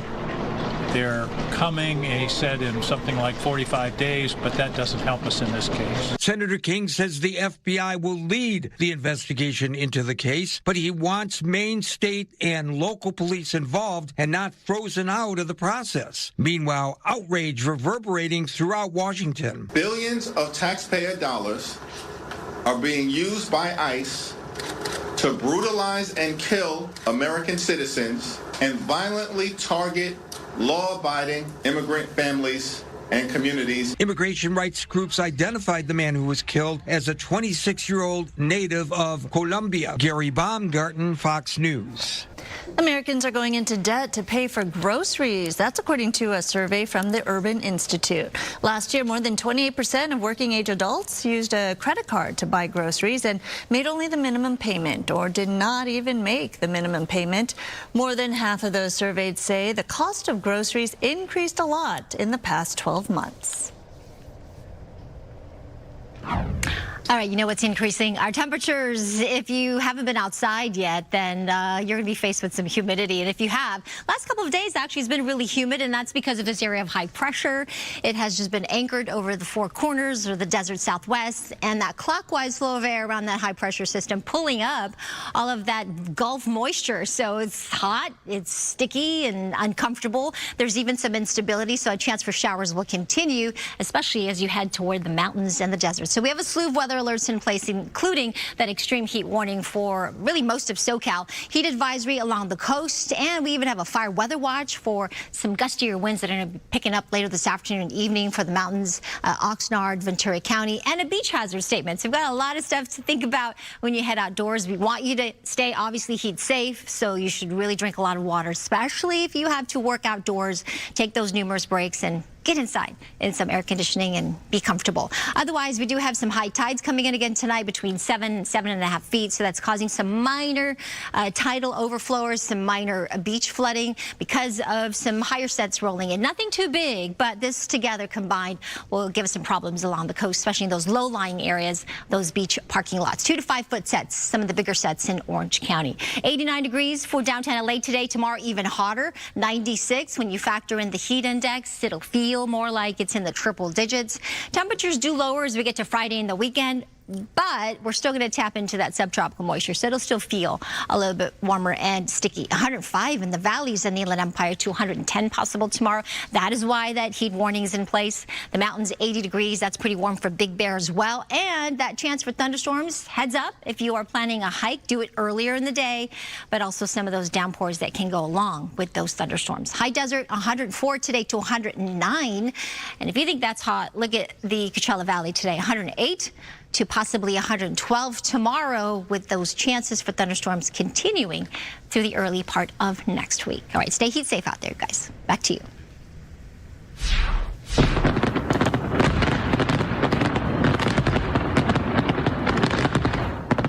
Fireworks and drones lit up the Eiffel Tower as part of France's Bastille Day celebrations. About 1,600 drones were featured in last night's show, with fireworks launched from 120 sites. The national holiday commemorates the storming of the Bastille back in 1789, which launched the French Revolution. The fireworks show was held a day earlier than usual. The move allows for the country to remember the Nice terror attacks, which happened 10 years ago today.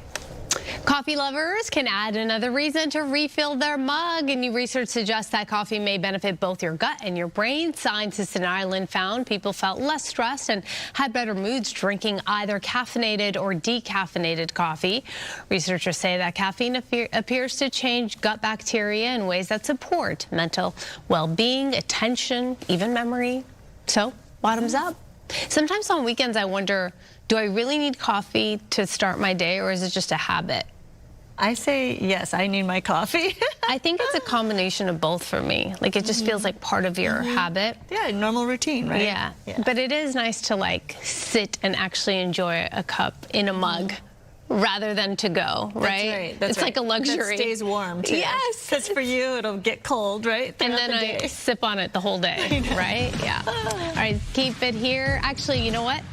Good Day LA over on Channel 13. We'll see you there. Have you recently been hurt in a car?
What's the one thing you wish you knew at age 19? Oh, he is going to be so ugly in 10 years, girl. Oh, my God. Only on the Fox Local app. Take that out, please.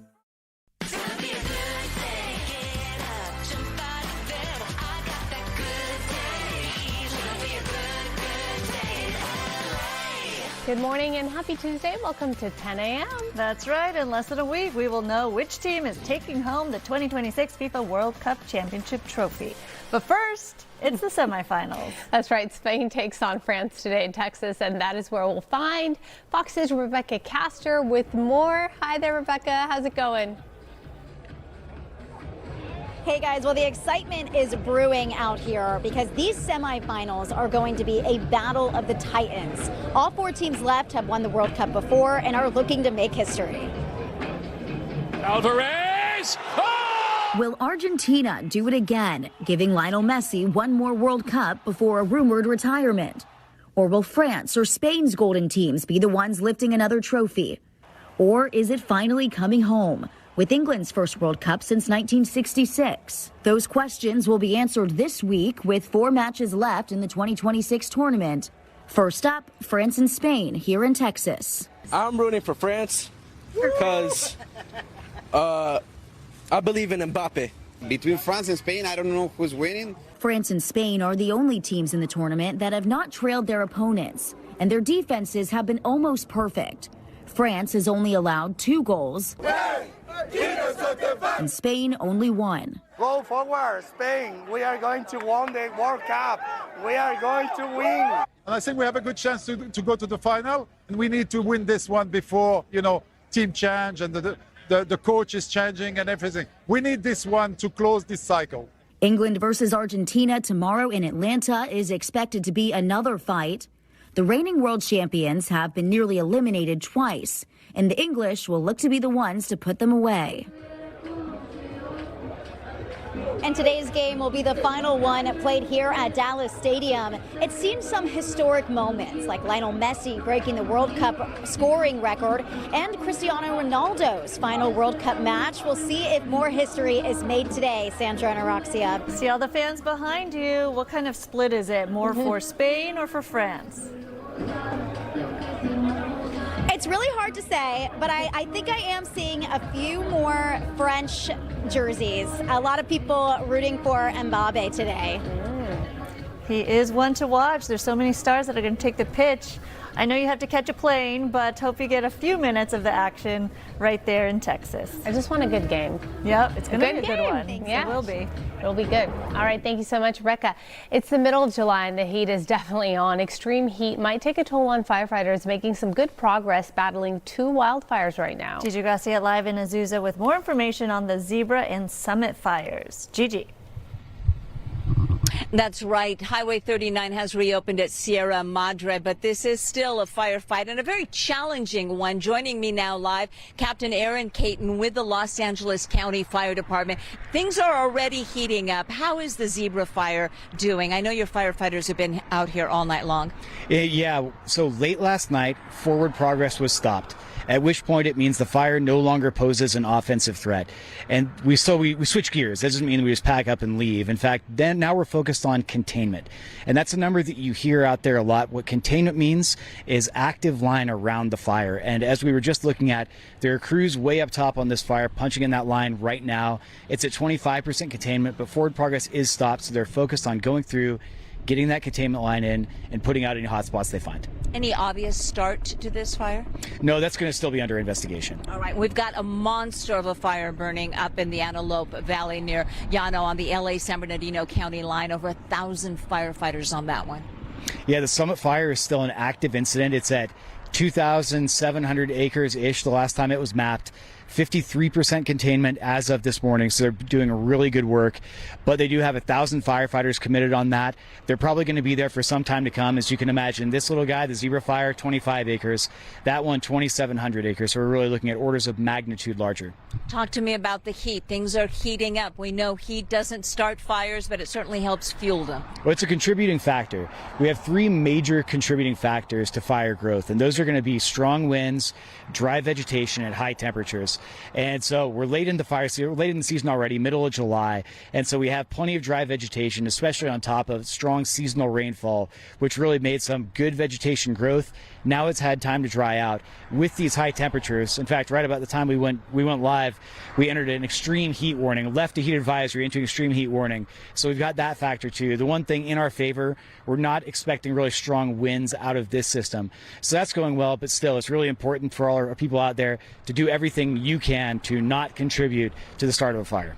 And you guys always say if you see a fire, call right away. A lot of folks, they drive by a small fire and they say, oh, I'm sure someone already called 911. I'm not going to bother the dispatcher with that. But you want people to call. Absolutely. That's why our call takers and our dispatchers are there. we need to be advised. And if you assume that everybody else did, it's just like that sock that's left on the floor, that you assume someone else is going to pick it up and 3 days later it's still sitting in the same place. Exactly. What do folks need to know about Highway 39? Yesterday was closed at Sierra Madre. I see it's reopened. I drove up to the reservoir. It was open. Is it open all the way through? Yeah, it was closed because we had fire apparatus actively working off Highway 39. So now it's reopened. Our crews are all dedicated at work, but we got them all parked over to the side. So if this is part of your daily drive, you're going to be just fine. Let's talk about your crews, because we've been watching your hand crews. I'm going to ask photographer Carlos Jacinto to show us the hillside here. I don't even know if we can find them anymore. They were so tiny. Tell me if we do see them on camera. I think they're right over there. What are they doing, Captain? If you look in the green right there, you can see guys actively at work removing the brush up there. I just saw the Sawyer finish a cut, because I saw his bucker pull the brush away. So what they're doing, as you look and you can see all what we call the black up there, that's the area that's been burned. Sometimes our terminology isn't all that scientific. It's gone through, it's been burned, it's left nothing but soot and ash, it's the black. So that's the area that we know isn't going to burn again because it's already burned. However, this has a really good indicator of, a good example rather, of where you can see what we call the green, which is that vegetation that's still out there and would be receptive to fire spread. So what these crews are doing is going out there and actively putting in lines. So it's going to involve going up to that big chaparral, cutting it back.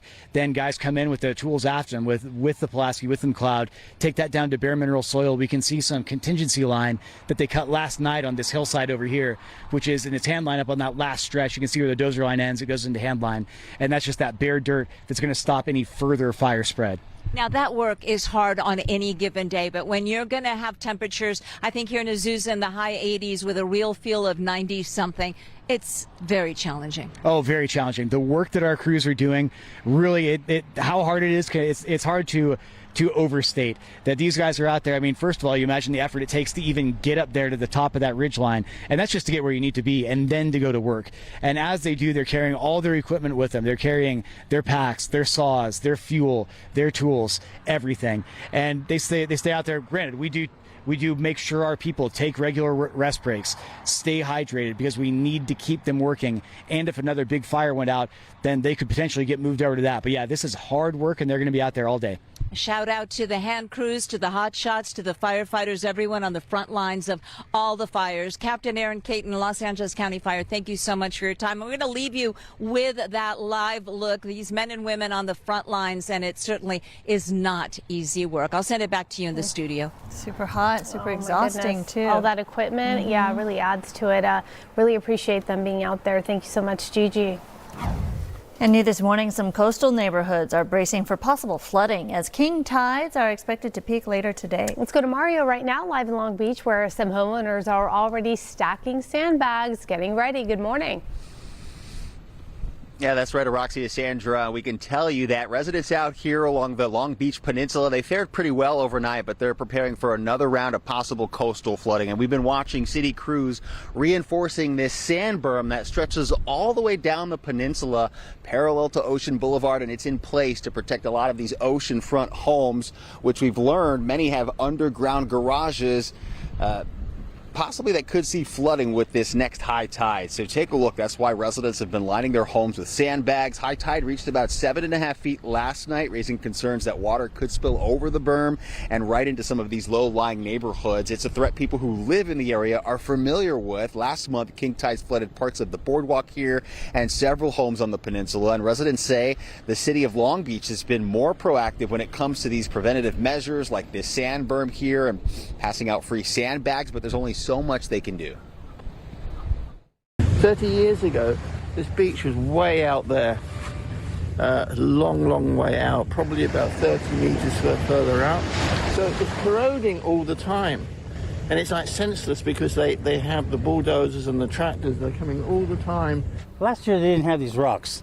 They just put it at the beginning of the year because it's really eroding really bad. Lifeguards will put all the sandbags out there. It's come up pretty high. And if we come back out here live, we'll give you another shot of this stretch of the coastline. Residents tell us over the years they've noticed these king tides caused more flooding conditions. And we can tell you there is a beach hazard statement in place through Wednesday evening, warning about elevated surf, dangerous rip tides, and possible coastal flooding. So those unusually high tides will last through Wednesday evening, putting low-lying coastal communities like this one here on high alert. For now, live in Long Beach, I'm Mario Ramirez. Back to you. All right, Mario, thank you. And beachgoers looking to cool off today are warned to avoid getting in the water at several LA County beaches because of high bacteria levels that could make you sick. So the LA County Public Health Department has issued ocean water warnings for both sides of the Bel Air Bear Club storm drain. That's at Will Rogers State Beach. They also say stay out of the entire swim area around Solstice Creek at Dan Blocker County Beach and at Mother's Beach in Marina del Rey. You should also stay clear of the inner Cabrillo Beach in San Pedro. Avoid the area around Castle Rock Storm Drain. That's at Topanga County Beach and Topanga Canyon Beach in Malibu, and also the Santa Monica Pier. All right, happening today, Newport Beach leaders will take a closer look at the July 4th takeover on Balboa Peninsula. City officials say they braced for crowds but still saw chaos on the peninsula. Everything from illegal fireworks launched at officers to a grocery store parking lot trashed. Police say they had to call in help from 17 local agencies. More than 400 people were arrested. City leaders say social media posts fueled the unrest, and they're meeting this afternoon to figure out how to stop it from happening again.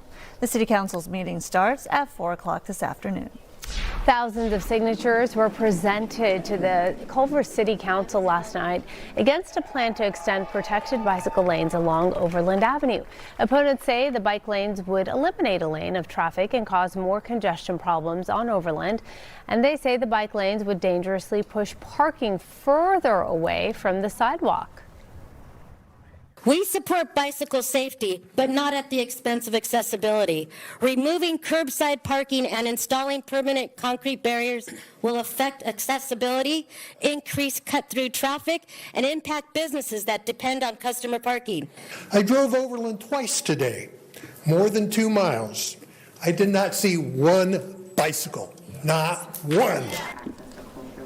The city has already approved the bike lane extension, but opponents are hoping they can convince the council to reverse this decision or let the voters decide. After the passing of South Carolina Republican Senator Lindsey Graham, his sister will finish out his term. Senator Graham passed away suddenly Saturday night. He was 71 years old. Because Senator Graham was up for re-election this year, a primary election will be held to replace him in the November ballot. All right, talking about that heat and humidity right now, we are looking at our satellite radar pictures, and you can tell by the movement of the cloud cover and some of this moisture, we're definitely getting that flow out of the subtropics, out of the south and southeast. So we're going to continue this trend into the remainder of the week, tapping into that humid air mass. So we'll see some sunshine and kind of a mixture of that and some high and mid-level cloud cover. 79 degrees currently in Burbank. Again, with the added moisture, it feels a lot warmer than that. It's nearly 90 in Woodland Hills, 70 in Corona, 81 in Ontario, 70s in Big Bear, to that 99 already in Palm Springs. High pressure has been in control over weather, and it's going to stay put there in the southwest. So we're going to continue to see this moisture pump up from the southeast. So not only is it hot and humid, but also unstable with that chance for some showers and even some isolated thunderstorms possible for the mountains and the deserts. That's where the greater chances will be today. 108 in Palm Springs. That's the hot spot. Really hot, uncomfortable. So you're going to want to be in the pool. 80 degrees up into the mountains in Big Bear. Watch the plans. If you plan to go hiking, you want to do it now before the afternoon, especially because it's going to heat up and the instability that we're expecting there. The coast 80 degrees today, 105 expected in the valleys and the Inland Empire. I'll show you the extended outlook. We'll talk more about the heat alerts when it will expire, as well as the 7-day in just a couple minutes. In the meantime, let's talk about traffic. Yeah, Good Day LA traffic is brought to you by My Home Sold, and things are looking better now traffic-wise, as it typically does in the 10 a.m. hour. Here's one of our live traffic cameras here. This is the northbound 55. Northbound side are the cars coming at you here on the left-hand side. This is at the 73 there in Orange County. moving nicely on both sides. That's good. If you're headed onto the 10 West Freeway going towards Santa Monica between the 5 to the 405, it's about 34 minutes there. Northbound 110 between the 405 to the 10, just 23 minutes. And on the West 60 between the 57 to the 5, just 34 minutes. Now let's take a look at some of the other traffic hotspots.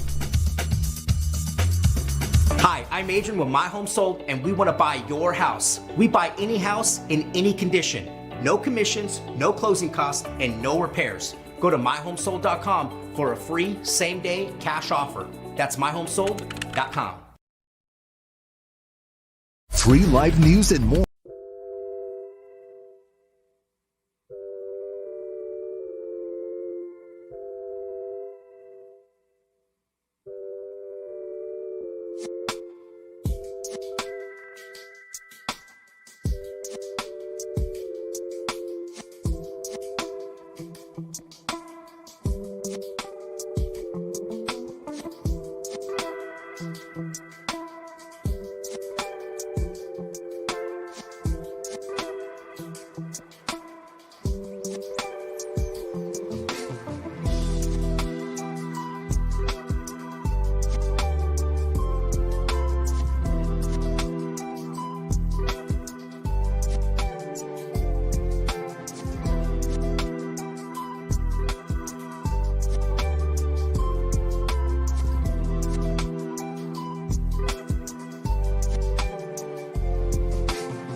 LAPD arresting this shirtless man for vandalizing a Waymo vehicle in East Hollywood. Citizens app video shows him sitting on the car's shattered windshield, as you see right there, yelling, screaming. Then he climbs on top of the car, rips off part of the roof and pulls out wires. Officers took him into custody at the scene. Oh boy. Reminder, kids don't do drugs. That's just bizarre. All right, developing this morning, employees at a Granada Hills Vons say a customer's dead body was left on an aisle for 4 hours while the store actually remained open. The customer experienced some kind of, sadly, medical emergency. This was on July 5th. Workers were reportedly told to block the body with shopping carts and umbrellas while the victim's family waited nearby. The customer's body remained there in the area until it was removed by a mortuary. Well, the Vons employee that we spoke to expressed her outrage on social media. Vons instructed me and my coworkers to barricade the area to prevent customers from coming over to the area. this company chose profit over decency, over respect for this customer that died in the store. In a statement, Albertsons, the parent company of Vons, says it is, quote, saddened by this tragic situation, but declined further comment. Now to a story you'll only see right here on Fox 11. An East Hollywood family says it is still fighting for safety. Months after losing their home to a fire they say the city could have prevented. Cell phone video shows the fire that burned through Galicia's family home in March. 3 of their dogs were killed in all this. The family believes squatters started the fire at an abandoned property next door and warned the city beforehand about this.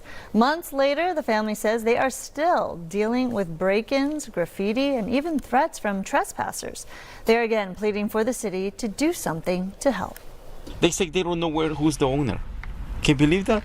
The city doesn't know who's the owner. I just want to see to do something. If they don't find the owner, send someone to close the property. We cannot live like that. Fox 11 has reached out to Council Member Hugo Sotomayor Martinez's office for comment, but has not yet heard back. Los Angeles County has confirmed its first human case of West Nile virus this year. An Antelope Valley resident recently hospitalized with a severe neurological illness. There is no vaccine for West Nile virus, and adults over the age of 50 are at greater risk. Health officials remind people to use insect repellent and eliminate standing water where mosquitoes breed. There was a hit song in the 80s called Love Stinks, and last night one couple put a happy spin on that title. It was an extremely romantic event at an extremely rare event. 2 rare corpse flowers are blooming at San Marino's Huntington Library, and check out the couple in the face paint who visited there last night. Right there, right in front. The couple took photos, then the guy drops down to one knee. She kind of dropped down to one knee too for a minute. Yeah, she they was both confused. went down.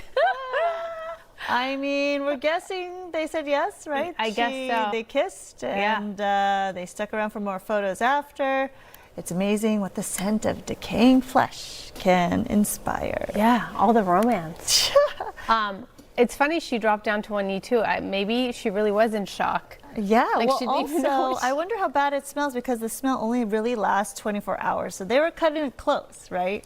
Well, towards the end of we all that. asked our photographer who was out there on a scale. I forget the scale, but he said 1 it was to a 5. 2. Yep. So it wasn't that bad. It's manageable. Yeah, manageable enough to get engaged.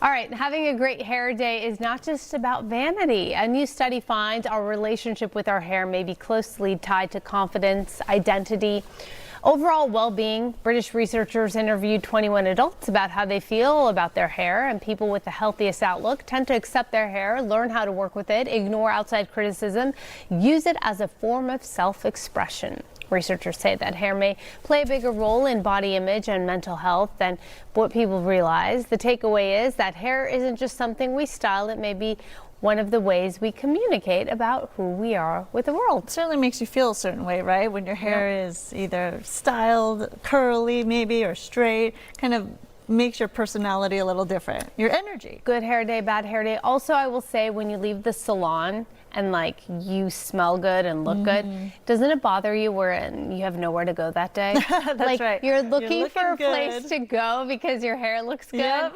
and then you end up going home. And then pull your hair back, Yeah, right? I hate that. And do laundry. We'll be right back. Have you recently?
And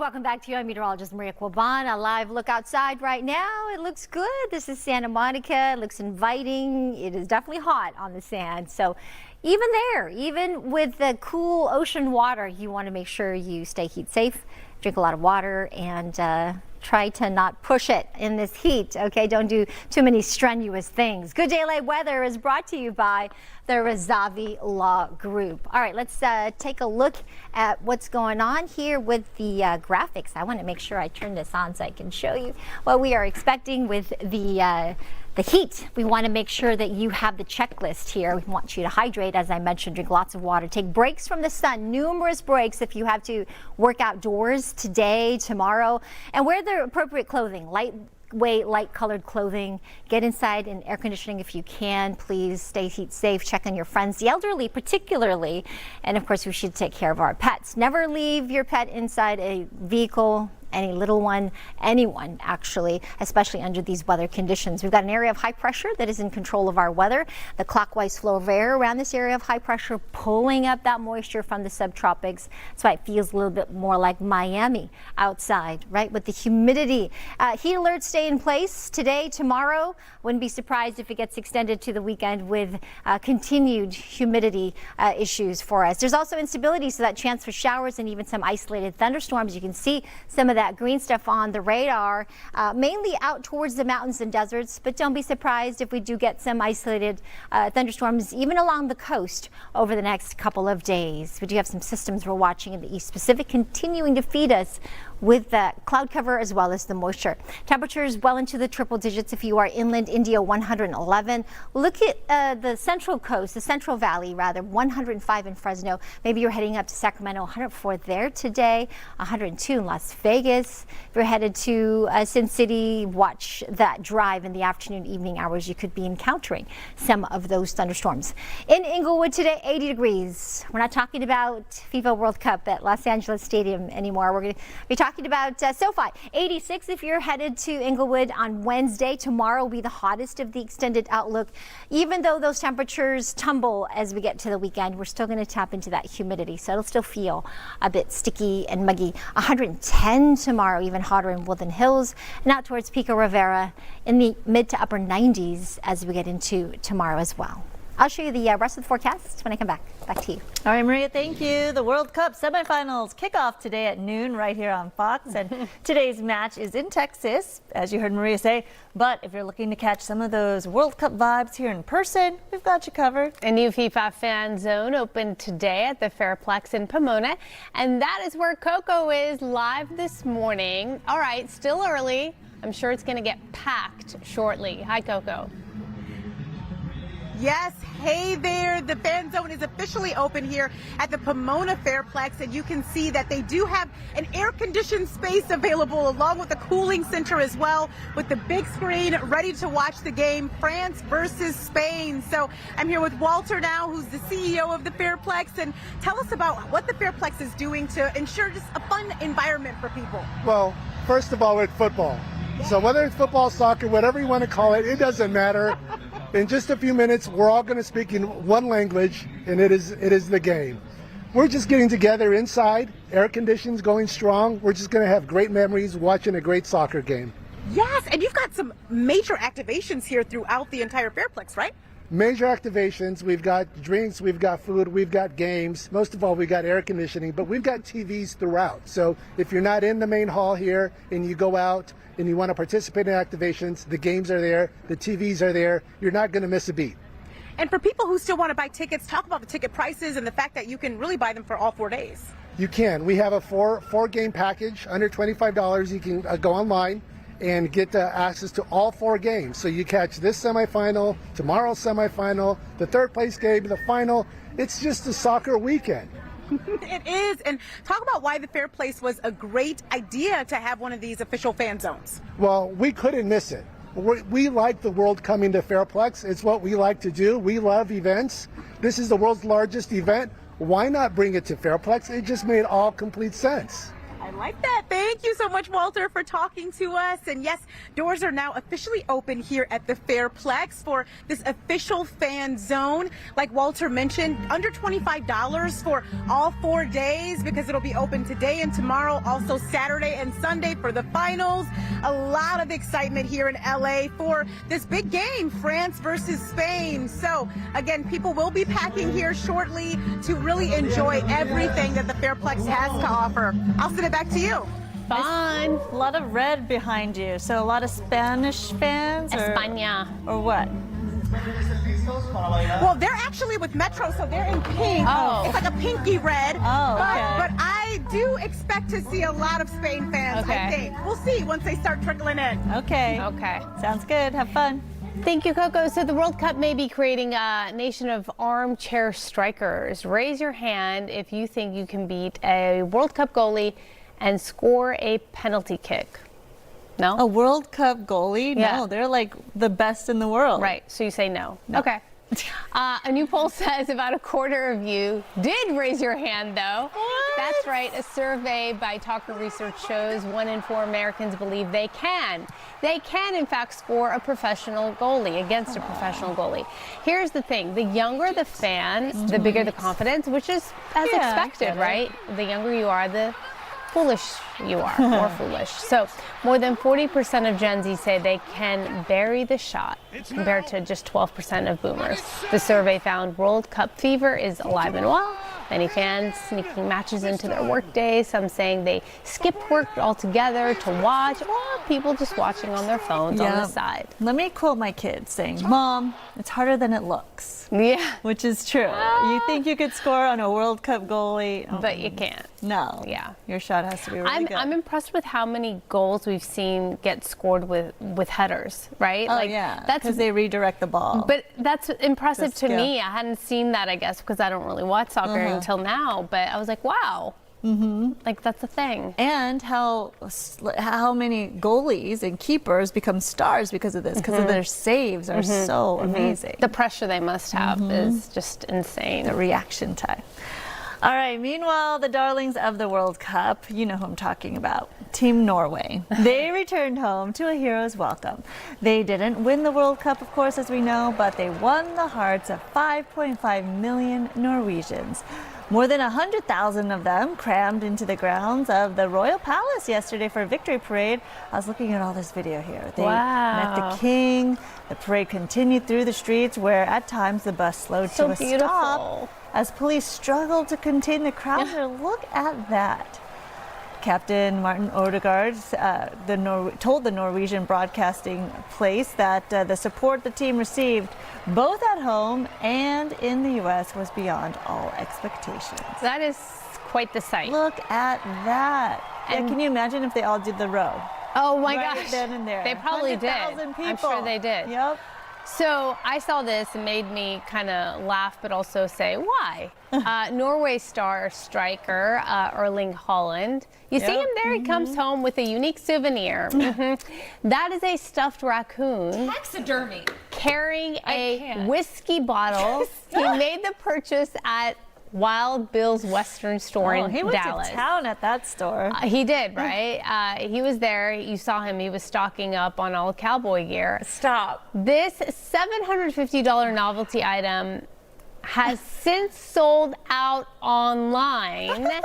On his Instagram story, he asked fans to help him name the animal. Oh, that's funny. Names under consideration include Cowboy, Ranger, Tex, and ROW. Short for raccoon on wheels. Or on whiskey. Oh, yeah. Whiskey, you're right. Which is really sad because that's all that our wonderful photographer and editor Mark Tickell wanted for his birthday, and now we can't get it for him. What did he want? He wanted this. the raccoon with the whiskey bottle. That's all he asked for. Mark, wave Sorry, your hand. next Show the year. people who you are. It's your birthday week. That's what you wanted? I He's didn't over know there. that. Okay. He said, if you can get me the guy with the blonde buns, raccoon with whiskey, that's all I want. And we tried, but now it's sold out. Sorry, Mark. It's cringy to me, I'm not gonna lie. Of course it is. I don't know how I feel in general about taxidermy. I don't think I feel good about them. But, I mean, sometimes people want to keep their pets. I say, let them go. You know, like, let them go peacefully. All dogs go to heaven. This is not a pet. This is But this is, I know. Right. This is also how he remembers America. Ooh, so right. sad. What does The bigger that say? note. When are they getting the inventory? Texas. Oh, hey, That's there's Mark. Mark, show everybody your belt buckle. Why? Because he's a Western guy. Oh. I was like, what's on? He's a Western guy. That's why he's Happy early birthday. Happy early birthday, Mark. Yeah. He's into cowboy culture. Yeah, so, yeah. you know, if you guys find one on eBay or somewhere, let us know. Good morning. Hi. This week can get wild and weird. Yeah. And we're here for It's it. only Tuesday. Entertainment sponsored by Yamava Resort and Casino. You know, sometimes you meet somebody. I hope it's not any of us on this desk. But sometimes you meet people that you've wanted to meet for a while, and they're not what you thought they would be. That's right. That's why they say sometimes don't meet your heroes. Yep. But as a society, let's think about it, do we maybe expect too much from those that we idolize or are fans of? I mean, after all, stars are human too. They're just like us. Well, John Mulaney is on a roll about a certain Rolling Stone. Everyone always wants to know if famous people are nice. Like Mick Jagger. He came in to host the show. My friends were all like, is he nice? No! Or maybe he is, for his version of life. Because he has a very different life. He's Mick Jagger. He's played to stadiums of 20,000 people cheering for him like he's a god for 50 years. That must change you as a person. If you do that for 50 years, you're never again going to be like, does anyone have a laptop charger I could borrow? You know? This was years ago, and That recently, is very funny. people asked Mick Jagger. He recently sat down for a New York Times magazine, and he was asked, "Did you see this clip?" He said he had not seen the clip. He had heard about it, but he said, "Listen." He shared this quote: "A lot of people in show business only hang around with people in show business because they've got something in common. They can relate to each other, and you get disassociated from what people might call real life." I will say, somebody that is fortunate and blessed enough to interview a lot of celebrities, I would say the majority of them are pleasant and nice. There are a few that do not meet my expectations or don't exceed my expectations and what I thought they were going to be. Do you think it's because they were having a bad day? Because people do. Yeah, and it's for hard sure. to always be on, right? Yes. Especially when you do press junkets and you're like the 50th person they're talking to that day. 100%. Yeah. You have a little bit of grace. Yeah. When it's the same person 3 times, okay. maybe it's not the day. Right. Maybe it's them. Maybe it's them. And the reputation, right, that person carries. Maybe their reputation precedes them. Yes. Have you met somebody that you were a little disappointed? Yes. Yeah. Yeah. Okay. So then I switched. I'll tell you the She goes to commercial. Roxy at Carpathian. Yeah, tell me another time. But another thing I want to say, I get devil's advocate a little bit. The older you get, so you look at somebody like Mick Jagger, who's in his 80s. Yeah. And sometimes you get to a certain age where you go, you know don't what? care. I don't care. Right, That's right. I don't care. Sometimes you tell your grandparents, don't say that, don't Right. do But that. now know? you get it. Yeah, but you're Yeah. like, you know what? Yeah. Maybe sometimes you just don't care. So do you make an effort when somebody meets you in public and they say, hey, Sandra Endo, hey, Roxy? Yeah, but I don't think of myself as a celebrity. I know, it's always weird, right? You know, like, yeah. Yeah. And sometimes when we all hang out together, it becomes a little more like a lit arrow. It's Yeah, like, doo, doo, yeah, doo. yeah, And yeah. so we're a little, but then we're in a group and it's fun. Right. But sometimes I don't either. Like when I was in the aisle at Home Goods and a woman comes up behind me and goes, can I hug you? Oh my God. And it's always when you And don't I- expect it, right? When you're like, Well, I turned around, yeah, of course, and I looked at her. She goes, because, and then this was very sweet, because I prayed for you while you were sick. that's and very then I sweet. said, when I Yeah. had cancer, and I said, of course. Yeah. And then we're hugging in the throw pillows Right, aisle at Home right. Goods. But it's always when you're in sweats, no Right, you don't look makeup, good. not expecting But it. it's wild to me that they recognize that. Yeah, what are you trying to say? Yeah, right. We look like No, but the same. sometimes it's the Without voice. makeup. That's what we're trying to say. One lash just hanging on by a thread. Amanda? Sometimes it's the voice, though. They recognize that. We had this at Moana last week. We were talking, and a woman named Amanda turned around, said, I know that voice. That's so sweet. We'll be right back. Hey, Amanda, if you're watching. Get free.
Last hour we asked you what your favorite ice cream flavor was, and here are the results. You know what? Mint chip was doing really well. No, but now Other is winning. it's Other is winning now. The tide has turned. Okay. And we have some comments from Harold, of course, in San Bernardino saying, I like Neapolitan ice cream. My favorite is vanilla. I love the original flavor. I occasionally eat vanilla bean or French vanilla. Yummy. I like vanilla bean. Mm-hmm. And Tara from Beaumont, love, love, love Rocky Road in a cup with a splash of milk. Ooh, with a splash of milk. But I don't like the marshmallows, so I'll leave them behind. Okay. Huh. That's the point of Rocky Road, though. Yeah. And John from Anaheim, Rocky Road, but always have vanilla to add to brownies, chocolate chip cookies, and ooh, root beer floats. That sounds good right now. Okay. Hey, so tonight is the 96th edition of Major League Baseball's All-Star Game. That's right. But before we do that, we're going to talk about the weather. Okay, yeah. So I was like, oh, are we skipping over the weather? By the way, you guys know what my favorite ice cream is nowadays. Do you guys know? What? It's the lactate version. Can you relate to the lactate version of the ice cream? Yeah, sure. Macadamia nut. Carol, my producer, has said, but mainly cookies and cream. That's the one. Okay. All right, you guys quiet? What's going on? All right, let's go to this. 71 degrees downtown LA.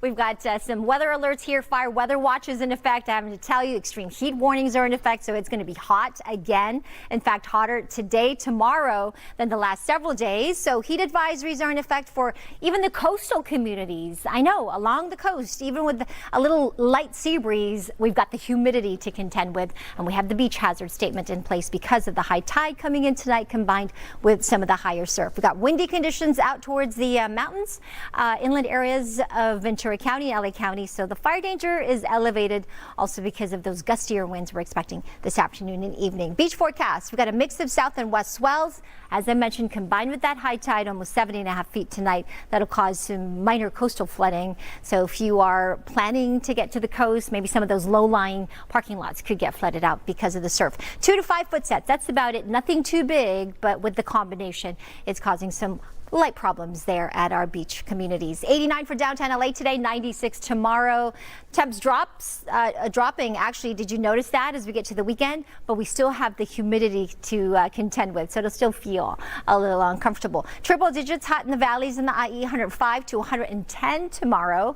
Up into the mountains, that chance for some thunderstorms, and of course the humidity as well. Even hotter tomorrow with that 84 degrees. And out towards the high desert, 104 degrees. And if you think that's hot, 109 tomorrow, and then the Coachella Valley where it's hotter. Palm Springs 108 today, possibly 112 or more as we get into tomorrow. All right, I'll send it back to you. Thanks, Maria. As I was saying, tonight is the 96th edition of Major League Baseball's All-Star Game. The American and National League square off in Philadelphia, and last night it was the home run derby. He's not afraid.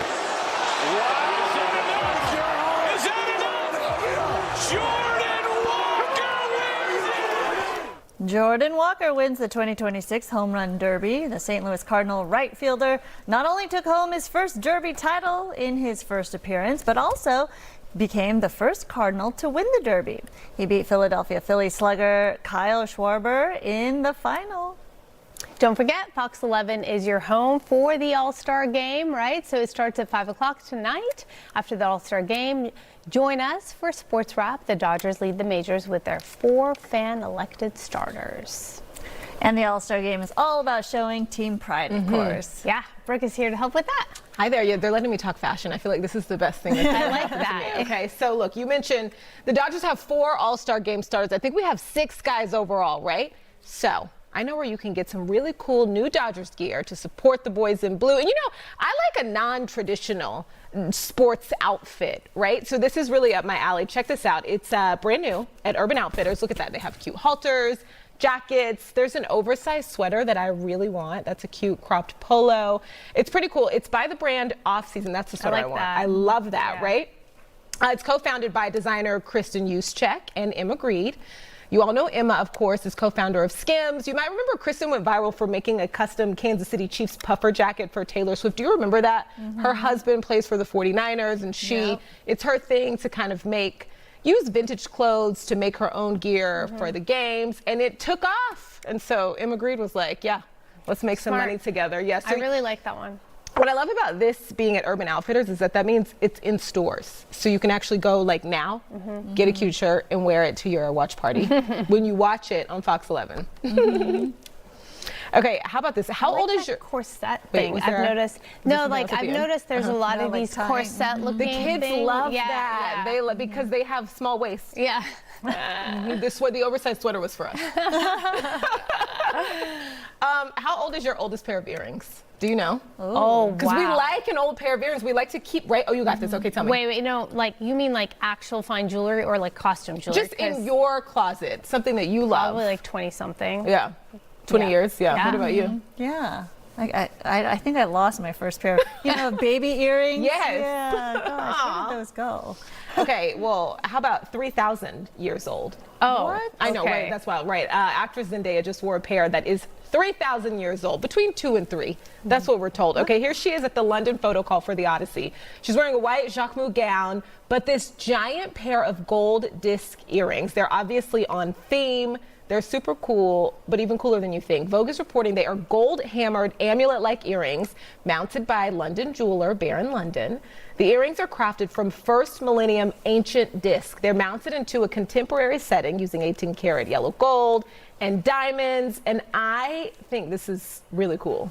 I wonder if they're heavy. I wonder. They can't. I'm looking at her earlobes to see how much they're hanging, not, like, and it dragging or doesn't seem anything, like it, which is even better. They kind of look like orange slices to me.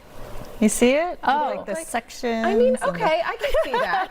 If you tell me first. Or yeah. like little Or a sombrero. I just think it's really cool. I love that she knows how to do a theme. She does. She never misses. Yeah. And this is a little different than when Kim Kardashian wore Marilyn Monroe's dress. A little different, right? I think these had already been set like this. They're supposed to be worn as earrings. Yeah, exactly. Very nice. Then they'll kind of go back to where they belong. 3,000 years. I know, that's wild. Pretty awesome. Very cool. What did that meet? What was that meeting like with her and La Roche, her stylist? Right. Like, ooh, we should get Yeah. some ancient artifacts. You know what I mean? And they did it. Things that we don't do or think about. We'll be right back. Meet Cap.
With the World Cup winding down, FIFA now selling the grass that will be used for the upcoming final this weekend at MetLife Stadium in New Jersey. Did you hear me correctly there?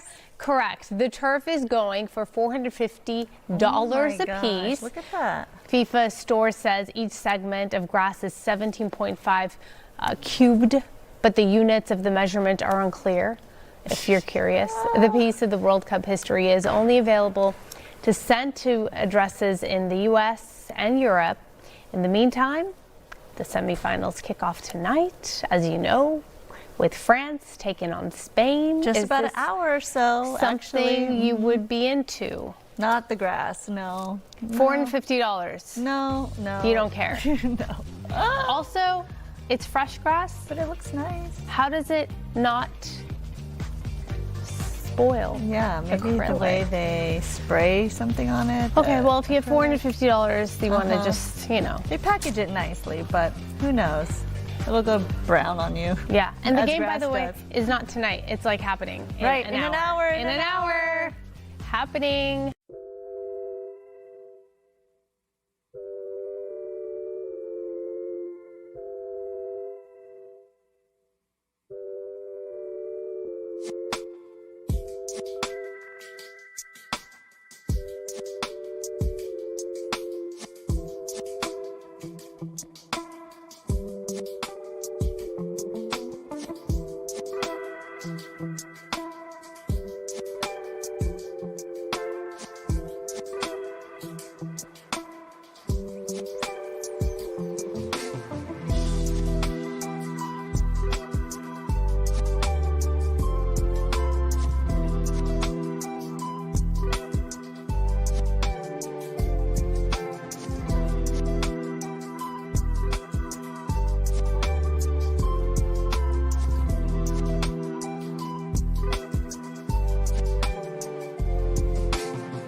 Good morning. Welcome to GDLA Plus on this Tuesday. Nice to have you with us. Hello, everyone. It's nice to be here. It's been a while, right? Oh, yeah. Welcome back. Yeah. We haven't had a show for what, the last two shows? I've lost that right? track. I've lost track. FIFA's taking over. FIFA's taking over, but this is the final week. Yeah. This is the final week.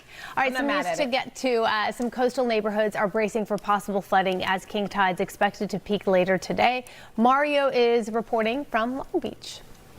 Yeah, that's right, on high alert, and we're along the Long Beach Peninsula. Residents out here tell us they've noticed over the years these king tides have caused more flooding, and they're bracing for another round tonight. They fared pretty well out here last night, but just take a look. You'll notice this sand berm here that stretches all the way down this part of the coast. The city building this up, also distributing free sandbags to help homeowners brace for possible coastal flooding. That's why you see residents lining their homes with sandbags out here. High tide reached about 7.5 feet last night around 9 o'clock, raising concerns that water could spill over the berm and into some of the lowest lying homes here. It's a threat people who live in the area are familiar with. Just last month, king tides flooded parts of the boardwalk and several homes on the peninsula. The tides have been really crazy, highs and lows. I mean, minus tides and tides high enough where it clears the berm and hits the buildings.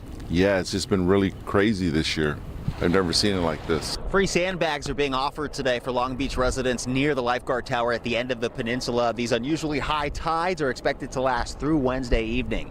In Long Beach, I'm Mario Ramirez, Fox 11 News. Beachgoers looking to cool off today. Let me tell you about this. Yeah, they are warning. There's warnings to avoid getting in the water at several LA County beaches because of high levels of bacteria, and that could make you sick. The LA County Public Health Department issued ocean water warnings for both sides of the Bel Air Bay Club storm drain at Will Rogers State Beach. Also, stay out of the entire swim area around Solstice Creek at Dan Blocker County Beach and at Mother's Beach in Marina del Rey. Stay clear of Inner Cabrillo Beach in San Pedro and also avoid the area around the Castle Rock storm drain at Topanga County Beach, Topanga Canyon Beach in Malibu, and the Santa Monica Pier. It's the usual suspects, right? List, Every right? single time. Meantime, firefighters are working to contain a brush fire in steep terrain near the mouth of San Gabriel Canyon in Azusa. The LA County Fire Department says the so-called zebra fire has burned about 25 acres since it started around 7 o'clock last night near Highway 39 and Mountain Laurel Way. Fire officials say there is no current threat to any structures there. Highway 39, though, is closed at Sierra Madre while firefighting equipment remains on the roadway. Other crews are battling the Summit Fire right now in the Antelope Valley. It's burned nearly 2,700 acres near the LA and San Bernardino County line since it began Friday afternoon. It is 47% contained. Fire crews today face potential thunderstorms and extreme heat while they continue building control lines and putting out those hot spots. Evacuation warnings do remain in effect. Happening today, Newport Beach leaders will take a closer look at the July 4th takeover on Balboa Peninsula.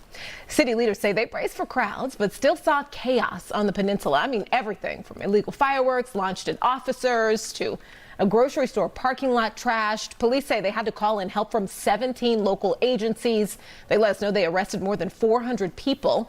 And city leaders say social media posts fueled the unrest, and they're meeting this afternoon to figure out how to stop it from happening again. The city council's meeting starts at 4 p.m. Thousands of signatures were presented to the Culver City Council last night against a plan to extend protected bicycle lanes along Overland Avenue. Opponents say the bike lanes would eliminate a lane of traffic and cause more congestion problems on Overland.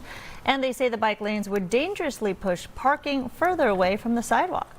We support bicycle safety, but not at the expense of accessibility. Removing curbside parking and installing permanent concrete barriers will affect accessibility, increase cut-through traffic, and impact businesses that depend on customer parking. I drove Overland twice today, more than 2 miles. I did not see one bicycle, not one. The city has already approved the bike lane extension, but opponents are hoping they can convince the council to reverse its decision or let the voters decide. Pasadena leaders may ask voters to approve up to 5 new taxes. Officials say there's a growing budget problem that could threaten funding for essential services. The city council is expected to vote tonight on which tax proposals should move forward for the November 3rd municipal election. Tonight's meeting is not about approving any taxes outright. Instead, council members who represent nearly 140,000 residents will decide which measures, if any, should be drafted for the ballot and where voters would have the final say. Okay, now to the growing battle over a massive media merger.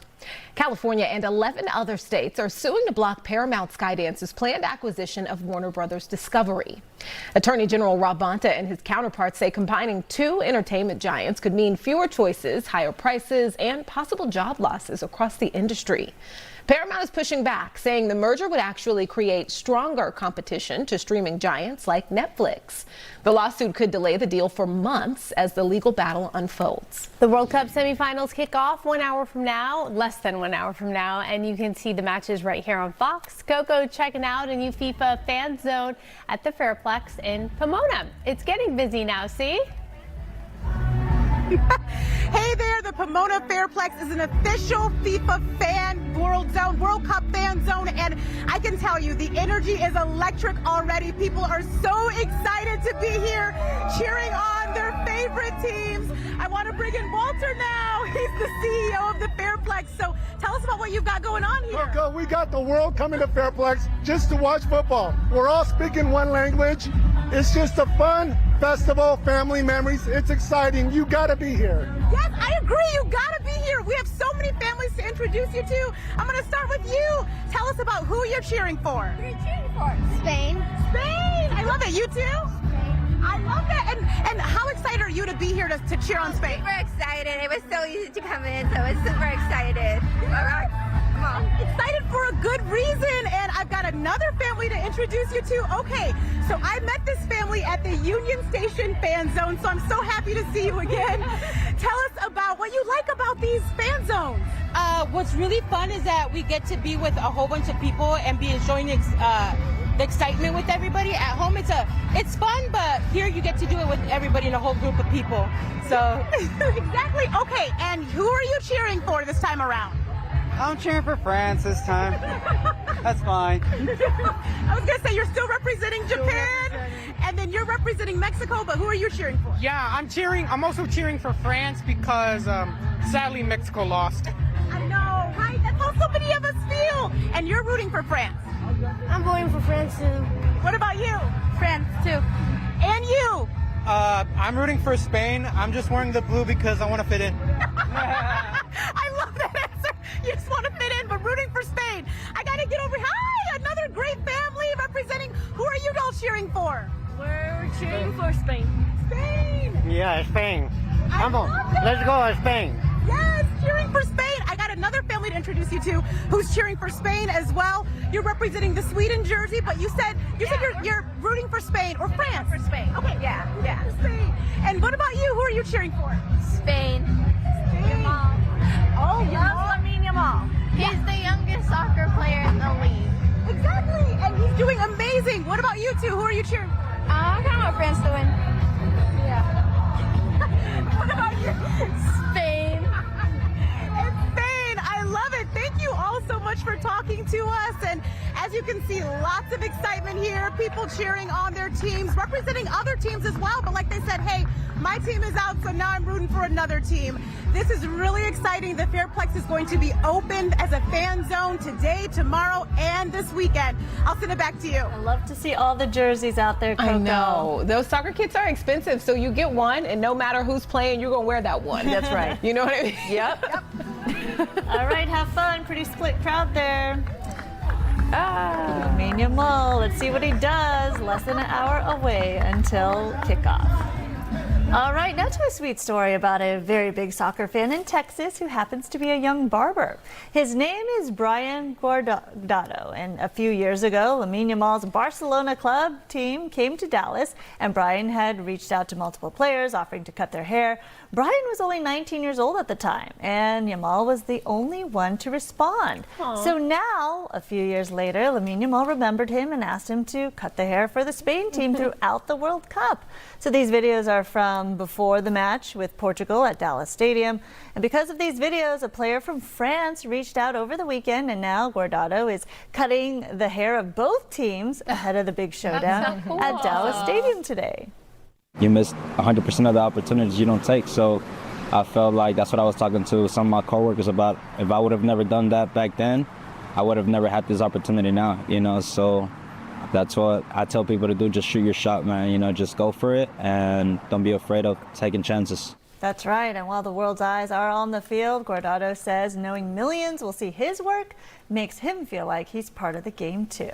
Those are creative cuts too. They're not easy. I mean, the hair was so cool just to see the different styles throughout the entire tournament. Yeah. Curacao, killing it. Like even Argentina, the goalie with the flag in his haircut, like in the side. For your country. Also the hair was the 12th man.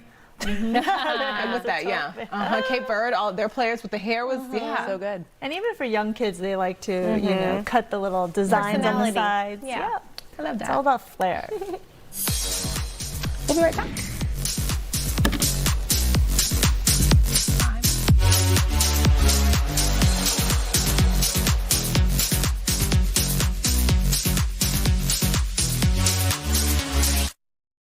Before we head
Ooh. Hermosa Beach. Thank you, Sandra, because you know I never know what I'm looking at. I always wonder if people know there's a camera there. Is it obvious that Like there's how much a camera can you see there? it? I guess it's so. Isn't this I'm just waiting for someone to do something. It's like good stuff. I had no Crazy. idea. There's a restaurant right there. If the camera was on Venice Beach, you'd need a monitor. By the way, Radici's such a good Italian spot. Do you see the I've never for it? been. Yeah. Okay, they have like homemade pasta. It's so good. Ooh. Very, very good. Yeah. Right there in Hermosa Beach. There's a big event coming to the Ford Amphitheater in the Hollywood Hills this Friday night, hosted by comedian Ida Rodriguez. I've talked about the differences of Latinos. One thing we all have in common, we love our grandmothers. You remember when your grandmother turned 40? I do. That That's so good. We all talk about how we had really young mothers. That's kind of a thing here, and everything that comes with that. Ida is straight off her new HBO Max special, Fighting Words, and she's very excited to front a night at the Ford. The comedy and music special is called The Remix. Yes. She's joining us now to tell us all about it. Friend to the show now, friend to me. I'm so glad you're here. I'm happy to be here in the presence of women that are beautiful and getting along. I have to stop watching some other shows. Yeah, I'm tired of hate. I know what shows you've been watching. We won't say, but I know. Bravo. You know. Yeah, well, no, I don't watch those. Oh, you're talking about the other table shows. Yeah, you know, I think that's the reason why this show is so important to me, because we have become so divided and there's so much polarization. I want to bring people together. Like that's what comedy was supposed to do, and it's just become so divisive. So I was like, I want to do a festival of sorts. I want to bring music. I want people to dance. Also, one thing that I love about the Ford Theater is that you can bring your own food and your own drinks. So you're not beholden to the vendors. So it's like your own little mini party connecting to a bigger party. Where there will be comedy, there will be DJ D Nice, who was, you know, he kept us going during the pandemic. Alive during the pandemic. With Club Quarantine. And then the other thing, I'm doing a celebrity open mic, which I am very excited about. I have already hosted one, and Macy Gray is doing it. And Justina Machado, Judy Reyes, Ana Ortiz, they were all Devious Maids and Ugly Betty. They're doing a surprise performance, which I've been to their rehearsals, and it's actually pretty hilarious and dynamic. So we're just doing it. It's going to be like a festival, and I want everybody to come out and just have a good time, because we need it. Are you talking a little bit about the world these days? Any jokes about the joke of our lives sometimes? All the time, all the time. But you know, trying to get into the heads of the people. I think we've been beating each other up so much. I don't think, how's that working out for everybody? Yeah, right. You know, I think what I'm trying to do is, I'm trying to just be a better example. I love that. Instead of, and listen, in comedy they call me corny, or they call me, they're like, oh, she's gotten soft. Who's they? By the way, haters. Who are these they? I love this. The haters. Other comedians. I think it's not serving us, and I think that at the end of the day, the comedian's job, like old school, Johnny Carson used to make fun of everybody. Like when they said he didn't, he did. He made fun of everybody, and I'd like to get back to that, because everybody is laughable. Like, it's true. There's always something about somebody. You have to have a thick skin. That said, to be able to do what you do for a living. Yeah, you know what? I think no different than what you're doing. No, my skin is thin. I'll block you. I know. I block too. I do. I've started. There was a time where I made time to address my haters, and I would write jokes from that. And I would but I would be like, and then I realized like 20 minutes would turn into 2 hours. And then I'd be depleted, and then I was like, oh, I can just go somewhere to a coffee shop and write jokes. And I don't need to deal with this person who just has chronic scoliosis. And they're feeding off of your attention, you're giving them. So they're happy about it. And everybody's not worthy of that. Right, I've learned that. I'm divorced. But also, I mean, deep down, yes, all they really want is attention. Absolutely. All they want is for you to look at them or pay attention. Yeah, and there's nothing you can do that will ever please everyone. No. So what does it take for you to block someone? What buttons do they have to push that gets them blocked? Oh, it's easy now, easy. Anything that feels like friction, any friction. Anything. Out. Yes. Before I would give people the benefit of the doubt. But giving toxic people the benefit of the doubt is what ends you on Wellbutrin. And so I was like, I'm not doing that anymore. I'm not doing that anymore. It's not worth it for me. So anything that feels like this is headed in that direction, I'm out. Yeah, and that's how, I mean, I do that in dating. I'm like, oh, really? Okay, I'll be right back. And then I'm out. You're gone.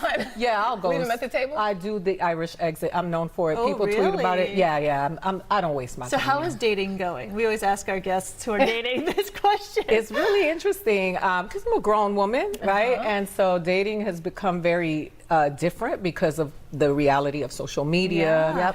Are you on the apps and stuff? No, I'm not on the apps. I listen to my mom when she said, "Don't talk to strangers." I'm not doing apps. I don't ride Ubers anymore. Like I'm like listen, I've learned my lesson. I tried the apps, but it was like what I had was a lot of men telling me that they wanted to write jokes for me. Oh, weird. Yeah. Weird. It happens a lot with women. That means they think they're funny. Absolutely. And they think they can do what I've built. What you do. Yeah, no. Yeah, you know. Oh, that is gross. Imagine somebody telling you went to school, you got a degree. Well, we you're do a have journalist. some of that now. Everyone's become a journalist in a way with the phone, right? Yeah. You have a lot of people who are all of a sudden podcasters or going out and interviewing people. So Just sit up there lying on camera. Yeah. They just tell lies. They say you'll never see this on the news, and then they post a news article. That's hilarious. We gotta start taking microphones. It's hard. I mean, I would turn microphones off. I have a joke about how there are some people I wish developed an allergy to chrome so that they would never touch a microphone again. It's happened. I'm like, oh, I wish they never ever touched a microphone again, because to deliberately lie to people is just, you got to have I grew up with shame. I was raised with shame. Bring back shame. Yeah, Hey, I'm Catholic. I'm well versed in shame. That's a thick shame. Yeah, Right? it really That's is. a life, maybe a little less of that. A lifelong shame. Do you make fun of your kids? Because they're grown now. I know your kids. They're both. I built my career making fun of my I know, but I daughter. mean now, because they're super grown. Have they like put the hey? No, I've actually taken them off of social media. Everybody that I care about is not on my social media page anymore. I have an 8-year-old niece that I'm obsessed with, and my sister's like, why don't you post her? I'm like, you don't want. I don't want her anywhere near my internet. I don't talk about them anymore because now I have the thing about mothers, and I do talk about this, is that we're the parent that's expected to dote over our children long after we're dead. Like, you're supposed to be watching them from heaven, right? You know, and it's so much work for moms. And I'm like, no, I have a life outside of them. And comedy for me, because they were such a big part of my stand-up career when they were growing up. Now I don't talk. I ignore them. Like, they ignore me. Like, I'm like, no, you're not in my set anymore. Because my son was like, you're not talking about us anymore. And I'm like, you guys are not exciting. You know, you guys are law-abiding citizens. You treat people well. There's nothing to talk about. Nobody wants to hear about you. Yeah, you're not mind excited. Absolutely. I have friends whose kids are crackheads. Like, they got some real exciting information. Look, you guys got tight. Look, I love it. This is so but they are. And so my kids are not exciting. But I really am enjoying talking about being a mature woman, because I really do believe that we are going to run the world eventually, because it's happening. Does it even have to be said, right? What about your ex-husband? Do you use him a lot? I talked about him in my Netflix special, and because we have different faiths, and my mom, he was Muslim, and when he came, and I told my mom, she made him a pork chop because my mom is evil. She's evil. She's like, let's put it to the test. So what happened? He didn't eat it, and then she went off in Spanish and said some really graphic things about what he chooses to eat and not to eat, and how religious he was. He got the message, though. He did get the message. But you know, it's funny. After we got divorced, they became friends. After, because they're both happy born that on October 8th. They're both Libras. Okay. She's like, I don't have to put up with you anymore. Right. No. Now I'm here because I want to be here. Before I was here because I had to be here. Yeah. I'm glad that they're friends, though, because I don't talk to either of them. Okay, well there you go. I'm joking. I'm joking. I love my mom. David cracking up over there behind the camera. I love my mom. I love my mom. I've been writing about her. You know, my mom has been talking about dating, and I think that's Dating herself? Yes, she's a widow. Okay. Yeah, and she's like, I think I'm ready to get back on, and I'm like, get back on what? Like, she is in her late 60s. She's Okay. It's like, Yeah, but see, a young options mom. out I there. want to hear about your Bring home mom. a 25-year-old. Ugh, I hope not. Listen, I don't want that for her, but the 25-year-olds want that. Yeah, do you want that for you? No. Yeah, I No. don't. I can't. You got to be able to rent your car. That's the bare minimum. And I don't care what the new science says. That cerebral cortex has to develop. No, it comes out. Yeah, for sure. Yeah, it comes out. What's like the oldest and the youngest that you would date? Oh, it's so funny because somebody who likes me right now is like in that age where he doesn't like to talk about his age, and I suspect that he might be a little younger than what he's saying. But he looks older, so that's not my fault. But I like men in their that are 40s, maybe. Yeah, I like an adult man. I've always been attracted. Even when I was young, I used to have. Listen, I know. If Michael Jackson would have pulled up at my school, he would have got in trouble because I would have jumped in the car. Like, I love Michael Jackson that much when I was a kid. But I liked older men. Never was involved with one when I was, you know, a minor. A minor. But I just remember being attracted to. Not when I was 14, but maybe when I got like around 19 years old, I understood the value in a fully formed, developed man. Versus, an old soul. That sounds like it, right?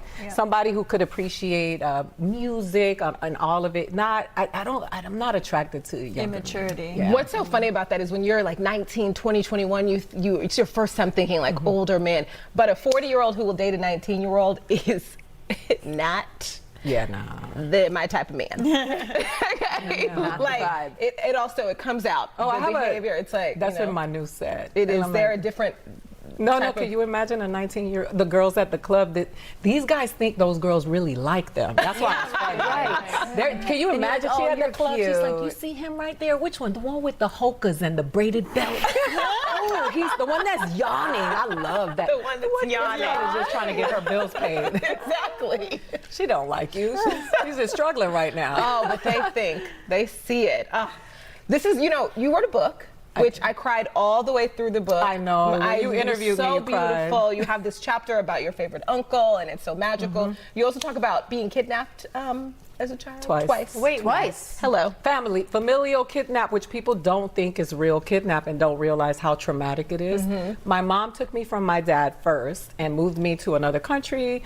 Changed my name, the whole thing. It's like a Lifetime movie. No. I mean, I'm sure there's one. It's just not mine, but it is in some way. And then my grandmother took me from my mother, and I was away from my mother for like over a year, and that was the hardest because she was just trying to give me a better life. You know, my mom was involved with a man who was wanted. He was wanted by the FBI for murder, so we were on the run. Oh my God! Where? In New York. We were in New York. I'd watch that movie. You're like in a different country. No, we were in New York. Okay. That is another country. Wait, so what name did you? So my name was Aida Paradas, which is my father's name, and my mother, my mother's a lucky woman. The House of Vital Statistics, the Office of Vital Statistics in Massachusetts, where I was born, burnt down. And then in good faith, they let the parents fill out the birth certificates. So she took his name off. And it's funny because when I got my birth certificate, and I was like, dang, Mommy, that looks like your handwriting. And she was like, it really does. I told you I wasn't the only one that did the M with the 3. And it was her hand. She never told me. Wow. Yeah. When I met my daddy. When your mother took you away? So she took me from him when I was like, I had to be about 3. And then I was on the run.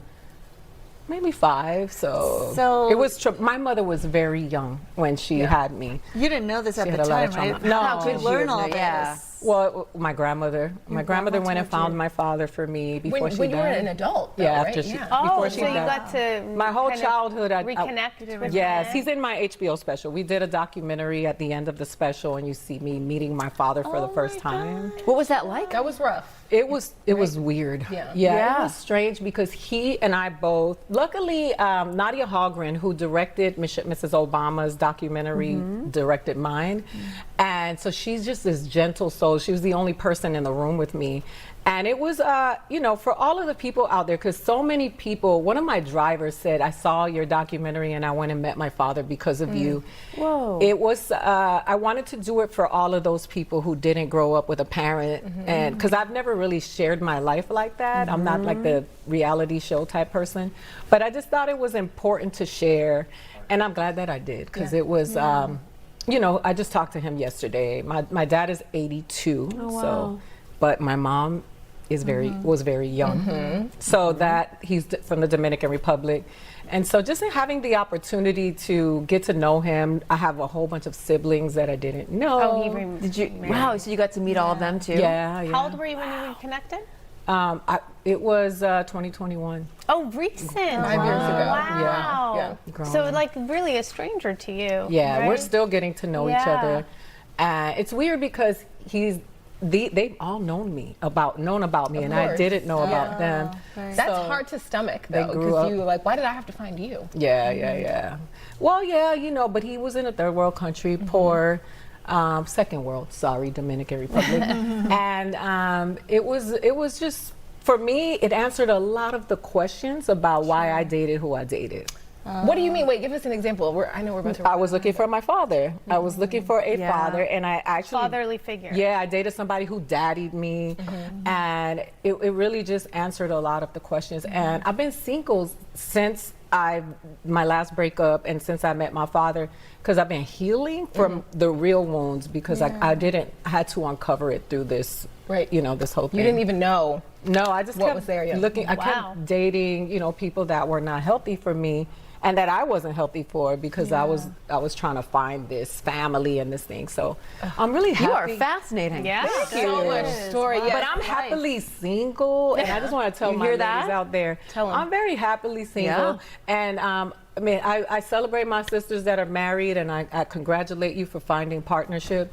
But the greatest romance you'll ever be in is the one with yourself. That's Sex and the City right there, and I couldn't agree more. Yeah. I could not agree more. Yeah. Okay, you guys, once again, the remix is Friday night at 8 at the Ford Amphitheater in the Hollywood Hills. Tickets are available at theford.com. Yeah. Ida, thank you for being here. Nice to meet you. Yeah, thank you, Marissa at the Ford, and Cello, two Latinas who are making this happen, and Frankie Quinones, Chris Spencer, Justina Machado. I always like to celebrate all the people that are going to be.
Atlanta. That's where Argentina will face England tomorrow. But of course, in less than 30 minutes, kicking off on the pitch, Spain versus France today. Not Hotlanta, Sandra. Who are you?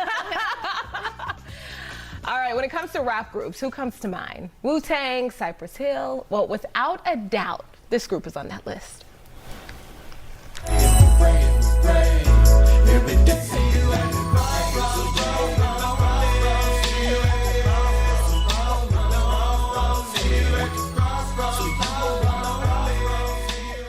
We were just talking about that scene was traumatizing I will for me never as forget a child. that Okay, video. because I just got so into the story, so I was like, Uncle Charles, like, you know, I was so into it. And we will never forgive you for that.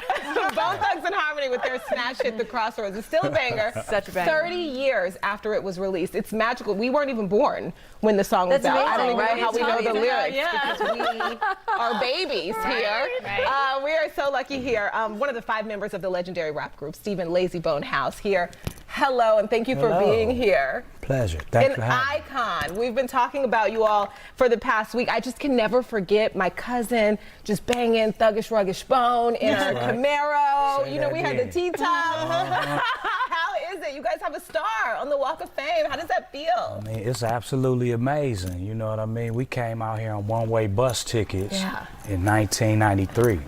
You know, so I was 19 years old at the time, and man, just to have that start from walking down Hollywood, being amazed at it for the first time to actually having a star, it's a blessing. Have you gone back to your star since you got it? I know it's been like a couple of days, but have you visited again? I've been a couple of days. It's been so hectic this week, been so crazy, but I will go back, and I'm going back to take my own personal pictures. Yes. I took pictures with 1,000 people. We had a crowd out of this world, so it was, I'm going back. But you have generations of fans Generation. at this point. Yeah, we got them from 2 to 99. I love that. Babies again, like us. Right. And then the people who were alive 30 years ago. Why do you feel like the timing was right now to get the star? I mean, I just feel like it's, it's always God's timing for me, you know what I mean? Like, we put in a lot of work, a lot of accolades that we've received over the years. It's whenever God say so, I guess we had to do enough work in his eyes. So now was the time, and it's a lot of things coming after this. We got a busy schedule the rest of this year. Full group. Full group, all 5 live. Amazing. That's amazing. What, do you have a favorite song there's a lot of songs, I know, but do you have a favorite one and why? I mean, I like our inspirational songs, like songs like Change the World. Okay. You know what I mean? I like when we touch people like that. Also, we had a song with Yolanda Adams. A lot of people didn't really get to hear that, but great gospel singer, beautiful woman, beautiful heart. We had a song with her called Order My Steps. Yes, okay. Off the Strength and Loyalty album. So, that was, I got quite a few favorite Bone songs, You can't, like, narrow it down. It's impossible. That's fair. Yeah. What's kept you guys together all these years? I mean, we family. Flesh is my oldest brother. Wishbone is my first cousin. Me and Crazy Bone became best friends 7th grade. Oh my gosh. And I met Busy Bone because Busy Bone and my mom and his dad was good friends. So when he came to Cleveland, that's how it all came together through a family. Wow. It's family. It's all family with us. The bond is so strong, right? Yeah, we fight, we break up to make up and do all that good stuff.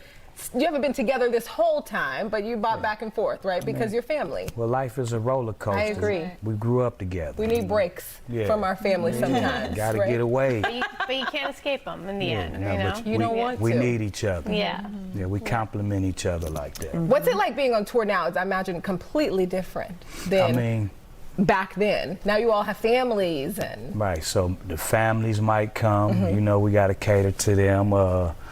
We party backstage a little bit, but it used to be a non-stop party, you know what I mean? But we get tired now. Gotta go to bed and be able to get up to come here in the morning, What's bedtime now?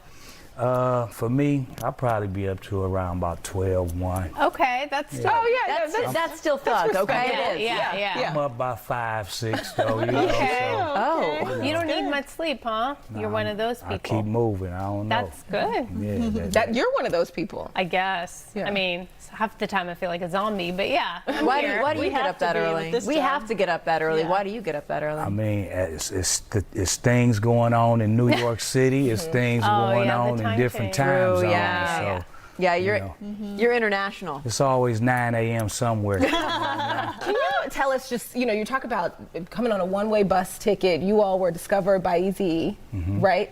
Talk to me about that moment. What was that like when your life was about to change and I'm sure you didn't realize just how much? Well, I mean, of course we didn't realize it, but we thought we made it once we saw Eazy. we knew once we got to him that things was going to be different because, everybody said we had the talent. They said we was different, but we really didn't know because he recognized it first.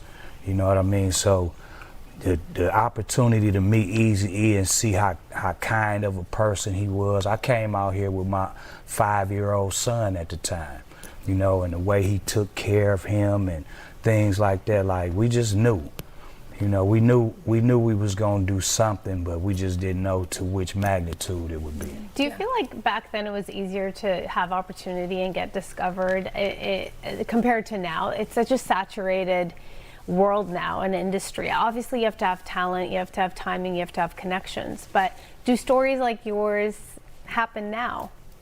I mean, I don't think the one-way bus tickets and living homeless in LA, I don't think that happens because you can get on the internet and click a button and you're in everybody's backyard. Right. But I absolutely think it's easier now. You know what I mean? If you got the talent, if you know how to deal with social media and you know how to market and brand yourself, it's out here. But also there's a lot of help now for people, for solo acts, for groups. There's a lot of, it's like a democratization right now. There's a lot of help for, emerging artists when maybe that wasn't the case when you guys were coming up. It was a real hustle.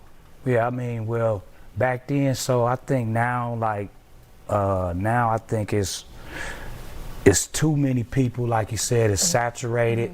It's a real hustle. You got to really slip through that needle, thread the needle. To stand out. But back in the days, you really had artist development. Right. Oh, that's true. That doesn't really exist People anymore. develop artists, so it wasn't 30,000 people putting out a single a day because, record companies made sure that their talent that they was investing in was right.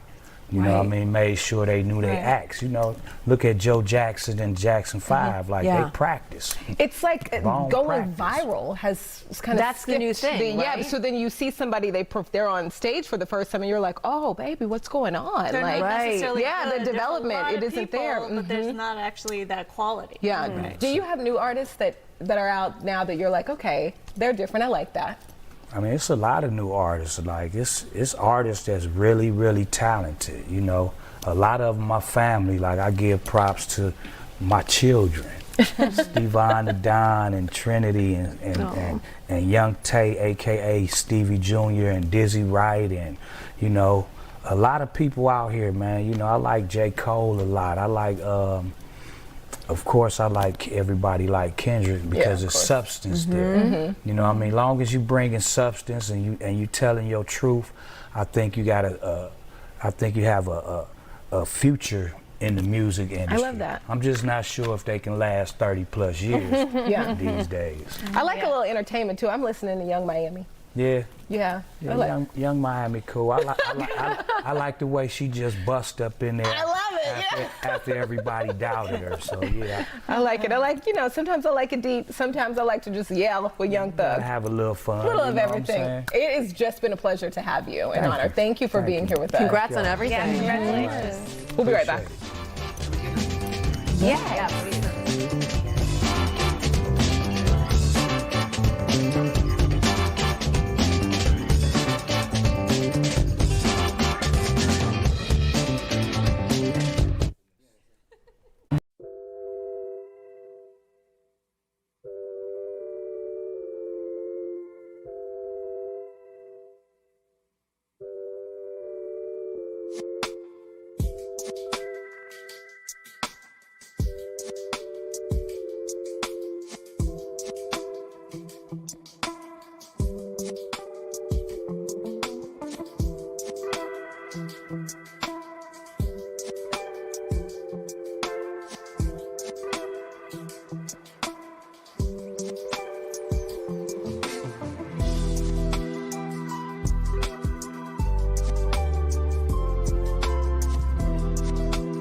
Spot our stew. The slick back. There we are. So the producers are already saying we got to get right into it, jump right into it, stop talking, just go because we're time crunch. And you know what's funny is the other producer is the reason why he doesn't. The reason why I'm doing this one is because our usual producer doesn't like buildings that look like stuff. I don't know if we're going to roll the tape, but we should roll that tape. And if you're rolling that tape and you're looking at something, that's going to be idle hours. That's what it is today. It looks like a big barrel. It's right off of Lancashire, actually, but it was before all of this. It was a lot more. Let's talk about it. It's actually off of Vineland. It's a dog-friendly bar right now. And in the back, if you kind of look, you might actually see another building that looks like something that it's not. It's a big giant bulldog. That actually is a replica of the Cafe Bulldog that used to be out by Mar Vista and Venice 1928 to 1966. Let's talk about the building itself. Well, it actually started in 1941, believe it or not. Universal Studios actually commissioned that building and had said, we need to put something on Vineland. I don't know why Vineland. That's going to catch motorists' eye. Well, that definitely did the deal right there. 3 barrels on the side of the road. It was a tavern, oddly enough, and a tamale stand. After that, 1984, you know what? Disco, all those dance clubs. Yeah, of course, it had to join that crowd for sure. It became Club La Caña. And then in 2010, the actual neighborhood rallied because they wanted to tear it down. They said, no. It became a historical monument. Actually, 977 is the number for it. And in 2015, it was purchased by the current owners, and they brought it back as close to possible to the original style. Now, it's called idle hours, and you might think, well, you know, because you go in there and you drink, and these are idle hours. But it's actually owned by a mechanic. And he has, so there's a play on words there. It's idle hours. It's a beautiful bar. Go check it out. If you haven't checked it out, please do. It is great, full-service bar, lots of food. And if you do go there, you definitely got to go in the back and check out the Bulldog Cafe. Ladies, I like buildings that look like things. I do too. Me too. Cool. Yeah. Also, nice shave, Stu. You look great. Looking fresh. Yeah. Look at that. My facial follicle follies. We'll talk about that. Dang. Okay, looking forward to it. All right. Bye, Stu.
A book that helped generations of moms was published on this day back in 1946. Okay, look at this, guys. Does this cover look familiar? Oh. Have you seen it? No. Maybe at the library? Heard about it. Anyway, this is Dr. Spock's Common Sense Book of Baby and Childcare, one of the best-selling books of the 20th century. Oh. It sold more than 50 million copies and has been translated into more than 50 languages. Benjamin Spock wrote the revolutionary book about his wife, Jane. They advocated a more hands-on, affectionate approach to raising children. Remember, guys, 1946, okay? Basically encouraging common sense instincts over strict rules and schedules. It had some radical advice for the time that fathers should play an active role in raising their children. I know. And that it was natural for some moms to experience the blue feeling, also known as postpartum depression. Oh my gosh. Dr. Spock was always open to discovery and new ways of thinking, and he vowed to keep updating and revising the book as long as he lived. The last working on the book was the 7th edition, and it was released after his death, and that was 1998, and he was 94. So maybe you're familiar with that cover. The book is currently, by the way, in its 10th edition. Wow. When I read this headline, I was thinking something completely different. Wait, what were you I was thinking, what does Star Trek have to do with babies? Thank you. I bet you this was the book your mom had. You know what I mean? Like, Isn't it this? No, is this a Star Trek thing? That's Star Trek. Listen, my that's mom Star was just Trek. winging it. She was 21. She. What's the one that She was now winging it. everyone reads? Oh, the one that now Yeah. I know. What to What to expect expect when when you're expecting. expecting. Oh, yeah. That's right. It's You also know, an app. It's interesting that postpartum depression was kind of treated as radical. It is still treated as Yeah, that's radical. true. Yeah. People are still That part like, is- I am happy though that it's more in the conversation because my mom actually had postpartum depression, and her sisters, the Wicked Witches of the West, they literally, they were like, just even animals love their children. Oh gosh. What's wrong with you? Why don't you want to be around your own baby? That's too bad. It's like too bad. Oh my God! There's a reason I call them Wicked Witches. Listen, our generation, I think, has helped a lot in medical advancements, Normalizing, talking yes. about things, pushing things to Mental get through health. Congress, menopause, mental health, Yes. postpartum depression. All of that. The Shout out rage to we feel millennials inside. and our side parts. Okay. Yeah, I agree. We'll be back. That's very funny. I thought Dr. Spock was something else too. I was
And if you're still looking for activities to keep kids busy, there's still time.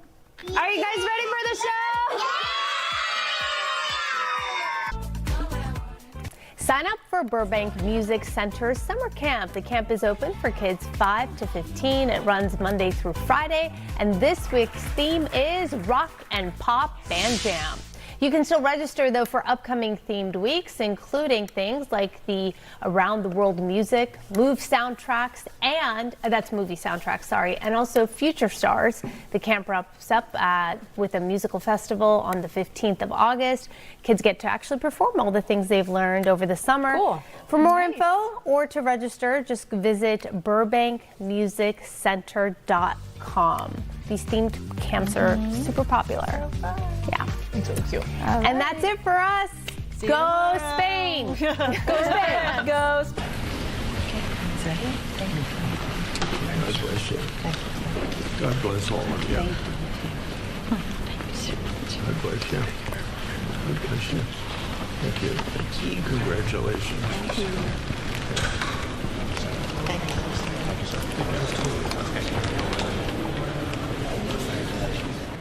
There you have it, the ceremonial swearing in for Darlene Graham, the now senator from South Carolina who will serve as the senator for the state of South Carolina until the end of her late brother, Senator Lindsey Graham's term, which runs through the end of January. She was chosen by Henry McMaster, the governor of South Carolina, and was also urged to do that by President Trump. This is one of the people that President Trump had selected to ultimately fill this seat for the remainder of Senator Graham's term. But this is going to do it from me. I'm Ryan Schmelz. It's been a pleasure. Christina Evans will be taking over in just a little bit. But now we are going to send things back out to the Senate Appropriations Committee hearing involving the Supreme Court Justices Kagan as well as Amy Coney Barrett. So let's go ahead, pull up the audio and listen in. More officers, and that will take some time. Very good. So tell us again, you have this fiscal year 27 request in, increased funding. Tell us how that request will increase security and make the court and your lives safer. Sure, so I can take a crack at that. I mean, the items that we are hoping to fund through this 2027 fiscal year requests are personnel is the biggest line item, and that would be for new officers in our dignitary protection unit and building security officers. So that's the most pressing gap. That is what the bulk of the money is for. That's 14.6. Okay. We would like another residential security office. We're running out of space inside the court building to house the new security officers that are staffing the residences. So that accounts for another $2 million. I'm going to put my glasses on here. 12 new cybersecurity experts to deal with the increasing threats to our court systems, which Chairman Hagerty mentioned before, and then annual inflationary increases, and that's about it. That gets us to about 14. Very good. Well, thank you, Mr. Chairman. And again, we appreciate your service and sacrifice, and I think you make a very compelling case, a great argument. You're in a different situation now. You're not hearing an argument. You're actually giving an argument, and I think so far you're doing very well. Thank you, Senator Bozeman. It's easier to be up there, though, you know. I don't know about that, Justice. Senator Kearns. Thank you very much, Chairman Hagerty, and thank you, Justices, for being here. I served alongside Senator Bozeman on this exact subcommittee, and having previously served at the county level where security and protection for our courthouse was a part of my responsibilities, and having seen some really disturbing incidents at the state and local level and federally, I welcome this conversation. Senator Cornyn and I worked together to promptly introduce and get unanimously passed the Supreme Court Police Parity Act in 2022. And I have a couple of bills I want to talk about, but let me pick up where Senator Durbin left off and reference back my time on FSGG. The Judicial Conference described the condition of the federal judiciary's facilities as having reached a crisis point. And I'd say that's certainly true of the courthouse in Wilmington, Delaware, and asked Congress to create a separate judiciary building service that would transfer responsibility from the General Services Administration for the judiciary. I'd just be interested in what you think of this proposal and whether creating a new JBS would be preferable to reforming GSA, and whether assuming direct control over courthouse management might improve efficiency and reduce costs, or might be a needless burden on the federal judiciary. I think we probably don't know enough about the specifics of the bills to be able to comment on that. I think we have heard, what we said before, frustration among federal judges about the current system. Exactly how it should be changed, I think we're not prepared to say. We'd certainly welcome your input on it at some point, because I clerked for Judge Roth in a courthouse that, when I have visited recently, is exactly the same. Yeah. And with the same security challenges that it had 40 years ago. The primary role, Justice Barrett, of the Marshal Service is to protect the federal judiciary and the federal court system and to enforce federal court orders. But it's housed within the executive branch in the Department of Justice and is overseen by the Attorney General. Your court's already moved away from Marshal Service protection, as we've discussed, to build a Supreme Court police department answerable to the court. Do you think other federal courts should also follow suit? Should Congress move the Marshal Service out of DOJ and into the Article III branch? And do you think the judiciary's reliance on the executive branch for security and enforcement of orders creates any separation of powers concerns? I think that's another one on which we're probably not prepared to opine. I mean, I think what I will say is I thought, as the Seventh Circuit judge and during my confirmation process, the U.S. Marshal Service gave me great protection. And, you know, when they were outside of our homes, we were all really grateful for the Marshal Service being there. You know, on the broader separation of powers question that you pose, I'm honestly not sure, and I don't know whether the lower courts are asking for that as well, to have in-house security and to be free of the Marshal Service. That strikes me as a more complex question that I'm not sure we could express a view about. And I do think my question had two components. One was Marshal Service as protection for federal courts and federal court officials. Mm-hmm. The other was the enforcement of court orders. We haven't seen any problem with that recently, right. But it struck me as a question well worth your input to the extent you're comfortable. For state and local courts, Senator Cornyn and I have a...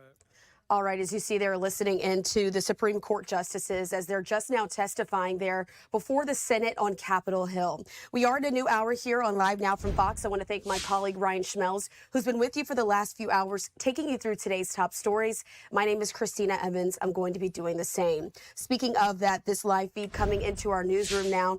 Pretty significant moment here as we are now hearing from Senator Blumenthal saying and announcing a bill that has to do with Russia sanctions. This is important because this is one that he and the former Senator Lindsey Graham championed together. Let's listen into this here on Live Now from Fox. Truly a tribute to Senator Graham that we are at this point. And I want to take a moment really to thank his staff, Senator Graham's staff, my staff, all the staffs who've been involved, but I will just say it's an emotional day for many of us who have worked with Senator Graham in airports, in meeting rooms, in Ukraine, and I will just close by saying one inescapable memory for me is going to the mass grave in Bucha with Senator Graham on our first trip there together. There were no American military. There was no American embassy. We were there on our own. We visited that mass grave, and I don't know of a more emotional moment in my public life than standing there with Lindsey Graham, seeing in his face and his voice his commitment to this battle for Ukraine's freedom. And I want to thank all of my colleagues who are here today for honoring that fight, which is our fight. Their fight is our fight. If Putin is not stopped in Ukraine, he will keep going against our NATO allies, and we will be on the ground with troops potentially fighting Russia. So thank you for being here, and I now turn it over to my great colleague, Senator Katie Britt. I want to start by thanking Senators Blumenthal, Shaheen, Wicker, and Senator Graham. The four of you have kept this moving. You've kept it going. You've gotten us to this point. But as we know, nobody has done more than Lindsey Graham. This is a moment he'd love to see. Couldn't believe we were all on one stage, is first what he would say.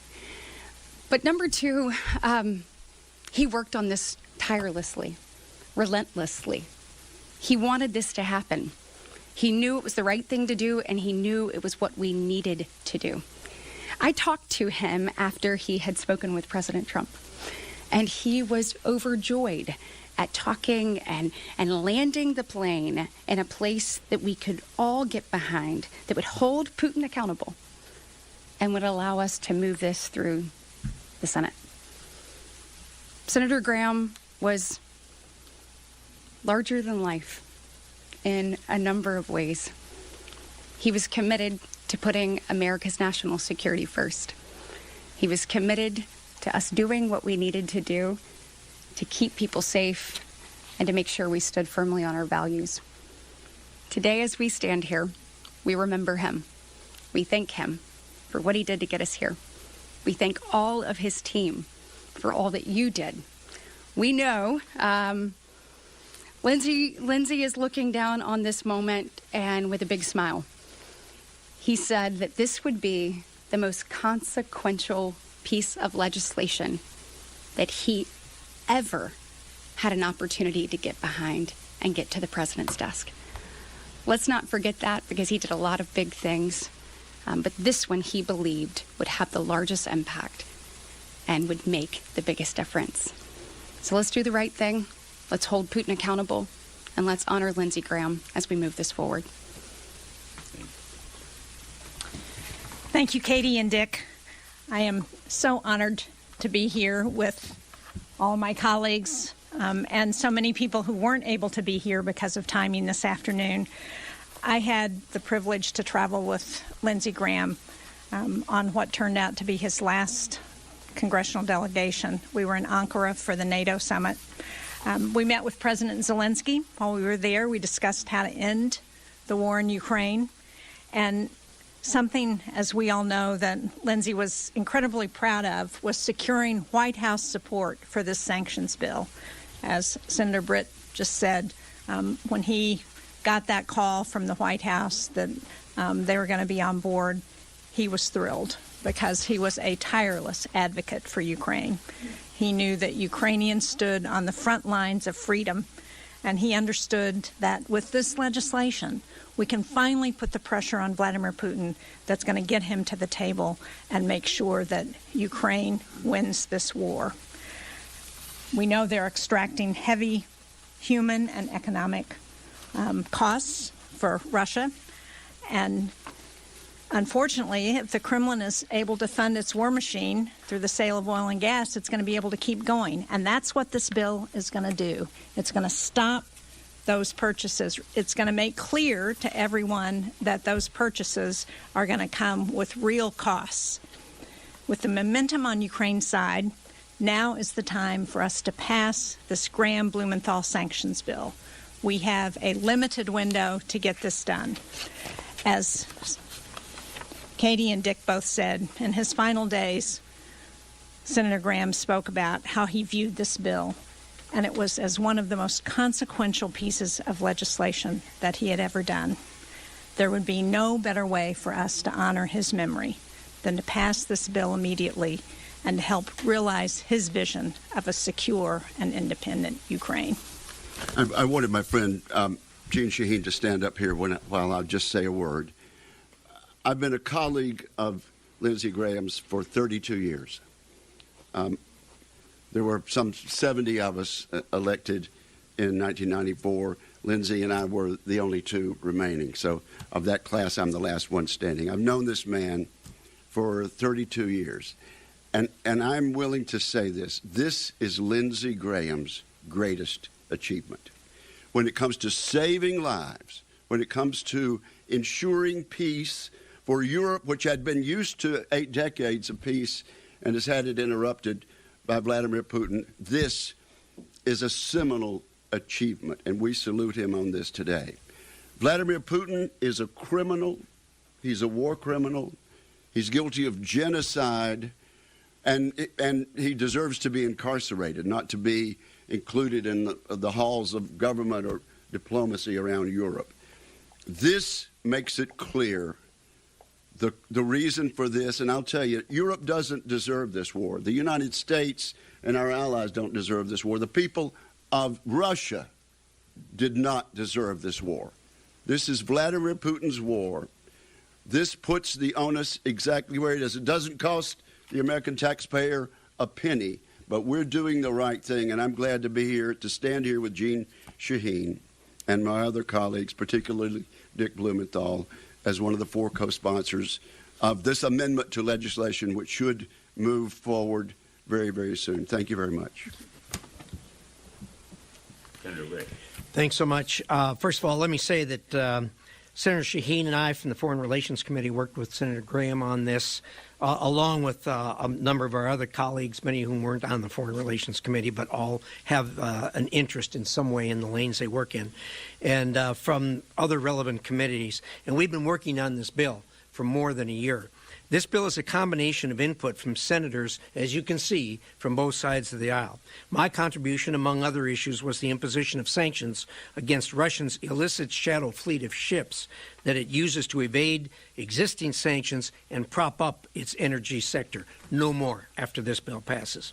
This bill has been part of the ongoing discussion and strategy with the President to end Russia's war against Ukraine for a long time. Now, given the current circumstances on the ground, it is more important than ever that we move forward and we pass this bill to protect America's interests. Thank you. Thank you. Senator Whitehouse.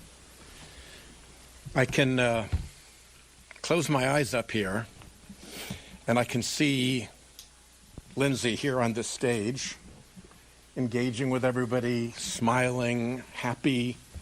It's as real as if he were here to me right now. So I'm happy to have played a small part in this as the wingman to Jeanne Shaheen and Dick Blumenthal as they worked this through on our side, and of course as Lindsay's friend and cohort in this struggle as well. I'm particularly grateful that the chairman of Armed Services and the chairman of Foreign Relations are both here. That is a very, very strong signal about where this is going to go, and particularly to Chairman Risch for his work on the Shadow Fleet, which is, I think, a huge, huge change. We have the chance with this bill to change the trajectory of the war in Ukraine. And by changing the trajectory of the war in Ukraine, to change the trajectory of history. And all we need to do is to get a time agreement so we can get this onto the Senate floor. After all the troubles, toils, and snares this bill has been through, that should be an easy one, and it has my full support. Thank you, Dick. Thank you. Senator Rosen. Well, I want to thank Senators Blumenthal, Shaheen, everyone here for their leadership and the bipartisan effort. And we wouldn't be here without the tireless work of Lindsey Graham. I was traveled with Lindsey and Senator Whitehouse in Munich Security Conference it seems like just a few months ago. And this was really important to him, national security and working on international issues. And Lindsey would always say, if you give Putin an inch, he'll take it. He was absolutely right. A threat to Ukraine is not just a threat to Ukraine, it's a threat to Europe, it's a threat to the world. And for more than 4 years, Ukraine has fought back against Putin's brutal, unprovoked war, day in and day out, every night. They are a reign of terror. They fought for their own freedom and sovereignty and for the fundamental principle that countries will not be redrawn by force. So we have a responsibility to stand with our democratic allies, to make clear to Putin, any other adversary across the globe, that we cannot try to take over sovereign countries without consequences. They cannot do this. And so this bill, again, thank you to my colleagues, everyone here who worked with Senator Graham. The message is simple. If you help finance Putin's war, there will be consequences.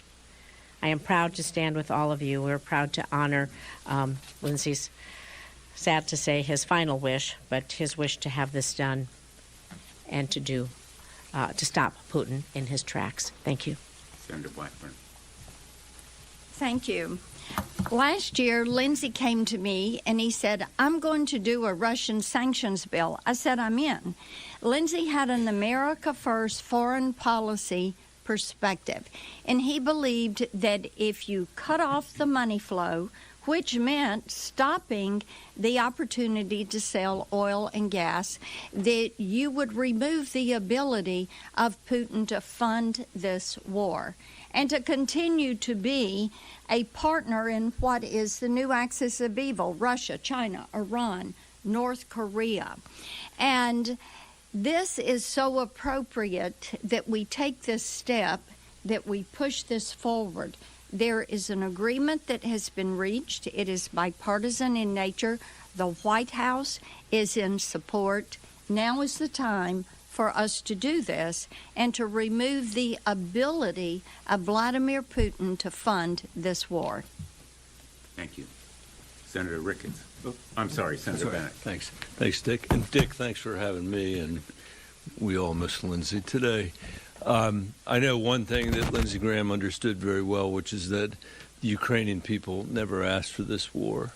That as Roger Wicker said, Vladimir Putin is a tyrant and a criminal, and the Ukrainian people and their soldiers have done more than anybody could have asked of them. These are people that were invaded by a foreign power, and they have risen to the occasion. And the fight is not a fight just for Ukraine. It's a fight for the West. It's a fight for democracy. It's a fight for freedom. They have literally done everything that the world could have asked of them.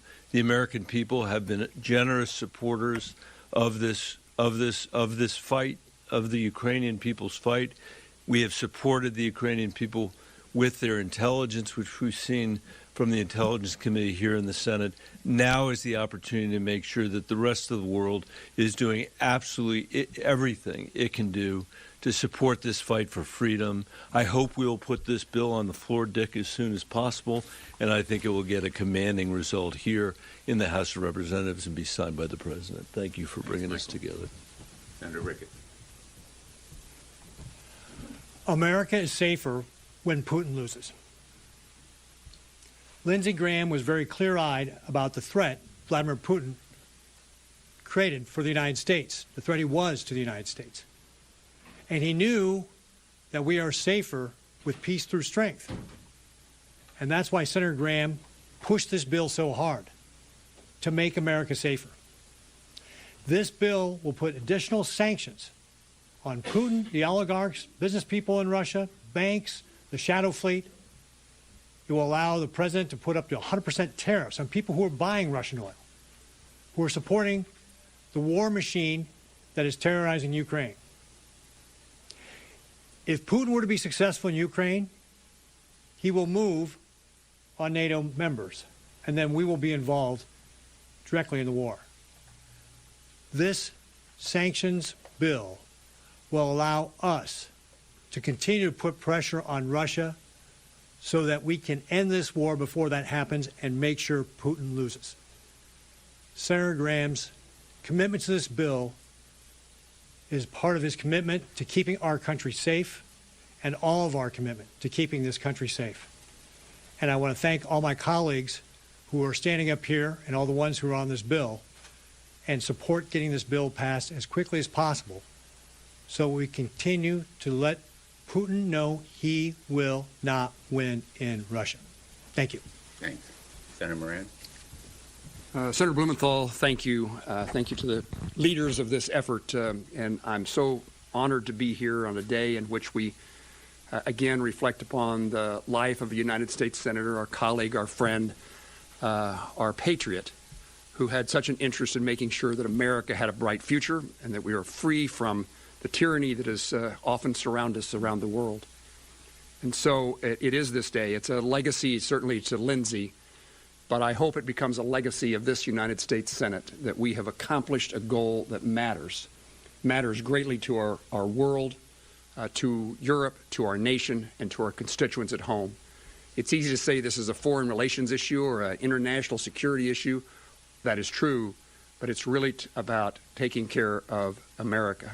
To have a bipartisan agreement, to have a White House engagement and support really gives us the chance to finally make the difference in bringing this unjust war, this intrusion by Vladimir Putin into Ukraine, to a conclusion.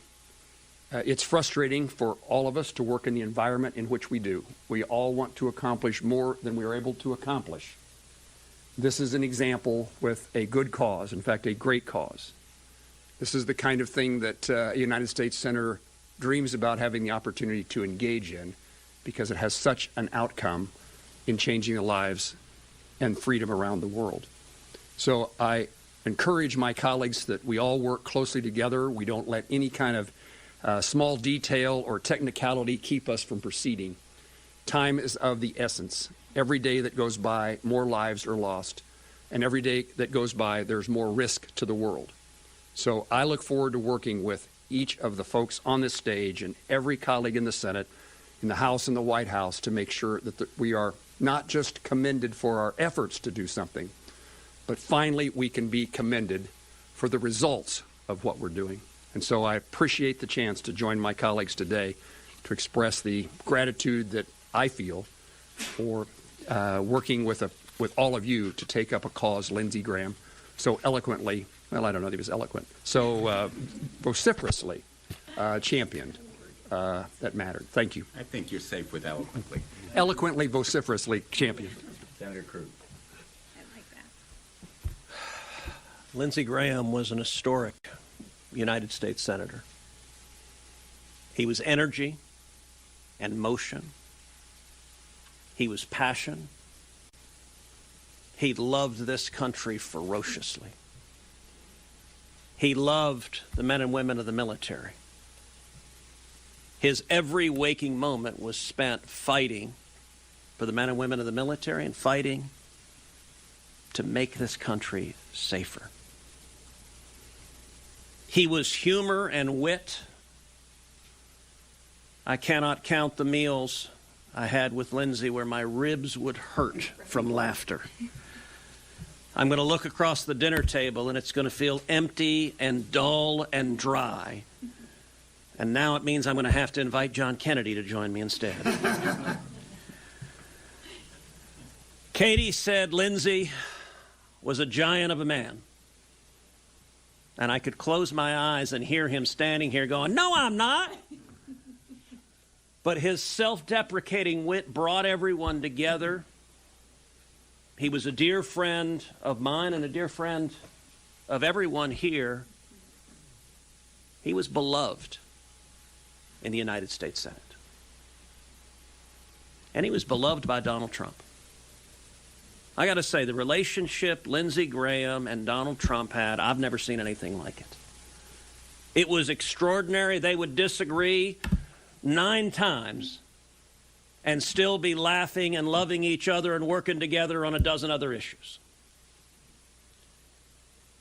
And I'll tell you, the enemies of America had no more committed opponent than Lindsey Graham. If you are America's enemies, if you seek to do harm to our armed services, if you seek to endanger the lives of Americans, Lindsey spent every waking moment thinking about how to stop you and how to keep America safe. This bill is a direct manifestation of that, of standing up to Russia and Vladimir Putin. Lindsey is irreplaceable. I was asked by a reporter who will fill his shoes. Nobody, mostly because they're too small. But nobody will fill the role that Lindsey Graham played in this Senate, but we do have an obligation to carry on with his same devotion to the American people, and I can think of few more fitting testaments than for this body to take up and pass overwhelmingly the bill that Lindsey personally negotiated with President Trump, what I think should be known as the Lindsey Graham Russia Accountability Bill. His impact will last through the decades. This legislation will as well. Thank you. Senator Tiller. Just very briefly, I agree with everything that's been said here, but let's think of, Lindsey and I served on the Judiciary Committee for 12 years. That man was critical. I've criticized how many times for being bipartisan? 70%, 75% of the Obama judges, he's confirmed. This is a time for our members to act like he did. Take off your red jersey, take off your blue jersey, get this bill to the floor and get it passed to the House and the President's desk. It's great policy, but we owe it to Lindsey to let this one piece of legislation enjoy the bipartisan spirit that he did the entire time I was with him. Here. Thank you. Any questions? Yep. The president today was asked about this bill during an Oval Office meeting, or the premise of this bill, I guess, and he suggested that perhaps there would be sanctions also related to Iran or Hezbollah attached to this piece of legislation. Is that something that you all have discussed, and is that something that would be circulated in this group? With all due respect to the president, he has approved this bill, and we should move forward with this bill rather than opening it, in my view, to other potential targets. If there are other bills that he wants to propose, we'll consider them. But I think this bill has been negotiated over almost 2 years, painstakingly, sometimes painfully, at great length. It's highly technical in a lot of its language. It's complicated, and it will have huge impact, historic difference in a fight that is ongoing where Ukrainians are losing their lives, literally, tonight in Ukraine. The bombs and missiles and drones are hitting civilians, and we need to strengthen Ukraine right away, now, without delay, and move this bill on the floor. Yeah. Previous iterations of this bill, as you know, have gotten criticism from members of the House, especially House Democrats. Do you have them on board with this as well? Have you talked to your counterparts in House Representatives? I have talked to colleagues in the House, and they understand this bill can move. This bill has the President's support. We have it in writing from the administration. Personally, I think there are a lot of aspects of the House bill, the Support Ukraine bill, that are worthwhile and worthy, and none of them are precluded by this bill. They could move forward separately at a different time. But we have a very powerful bipartisan coalition, as evidenced by what you see on this stage. A picture's worth 1,000 words. And it is building even as we speak. So I think that the House will pass as readily as the Senate if we move quickly. Let me just add to that. The House, many of the comments from Democratic House members have been based on the original bill. This is a very different bill. It dramatically narrows the tariff provisions and focuses on those countries that are really funding Russia's war. And so I think when they have a chance to look at this bill, we may see a different response than we saw to the original bill. Yep. Thank you, Senator. Congratulations on the bill and all of your tributes to Senator Graham. Really heartfelt. It's very nice to hear. For the tariff rate, it says in the bill that it's a rate greater than 0 but less than 100. What's your expectation for the rate that's going to be imposed on top 5 purchasers, given that there's an exemption for like European countries, but looking at China, India, maybe sanctions evaders as well? I think the decision about the exact rate will be determined by the United States Trade Representative. We've had extensive discussions with him, and I think it will be set at a level appropriate to discourage strongly China, India, and other major purchasers of Russian oil and gas. And remember that there are reporting and certification requirements from the U.S. trade representatives to the Congress if the rate is lowered. That waiver requirement is in the bill, and it is, again, very narrowly tailored. And just to emphasize a point that Senator Shaheen made, there's a message in this bill. It gives the United States leverage, but it also gives Ukraine leverage. It gives Ukraine critical leverage, hopefully at peace talks, because the ultimate goal here is peace. Nobody wants this war to continue. Nobody wants continued slaughter and bloodshed. And Putin is aiming at civilian targets. He is killing women and children You see it every day if you watch it. The aim is not to prolong the war. In fact, exactly the opposite.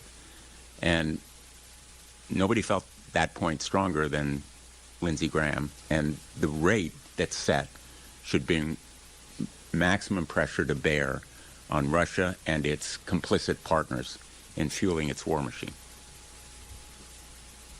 With how much still needs to happen in the Senate, with the legislative calendar, there's so many must-pass bills coming up.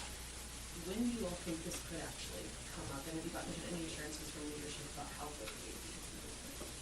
Well, we've talked to the majority leader, and I'm not going to speak for him, but essentially he has said to us that he's ready to go forward when we have the votes, and I think we have the votes. I understand the value of this as a signal for U.S. support for Ukraine, but past sanctions packages have had difficulty in bringing Russia's wartime economy to a halt. Can you talk about why you think this bill is different, and then what it could do to actually bring it back to the peace?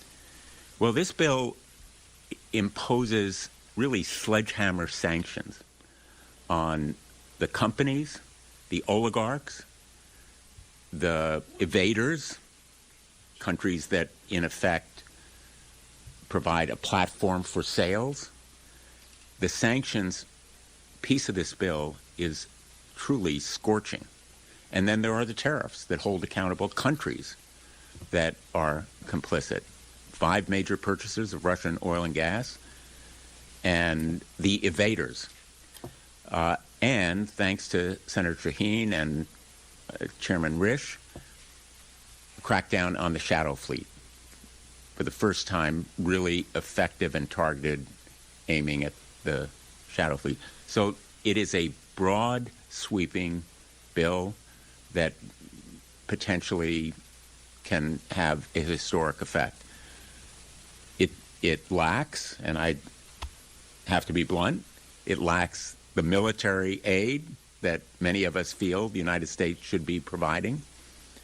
Ukraine is desperate for air defense, and as well longer range weapons platforms. And we've advocated them. Senator Graham and I spent a lot of time, sweat and tears, on advocating for those weapons platforms.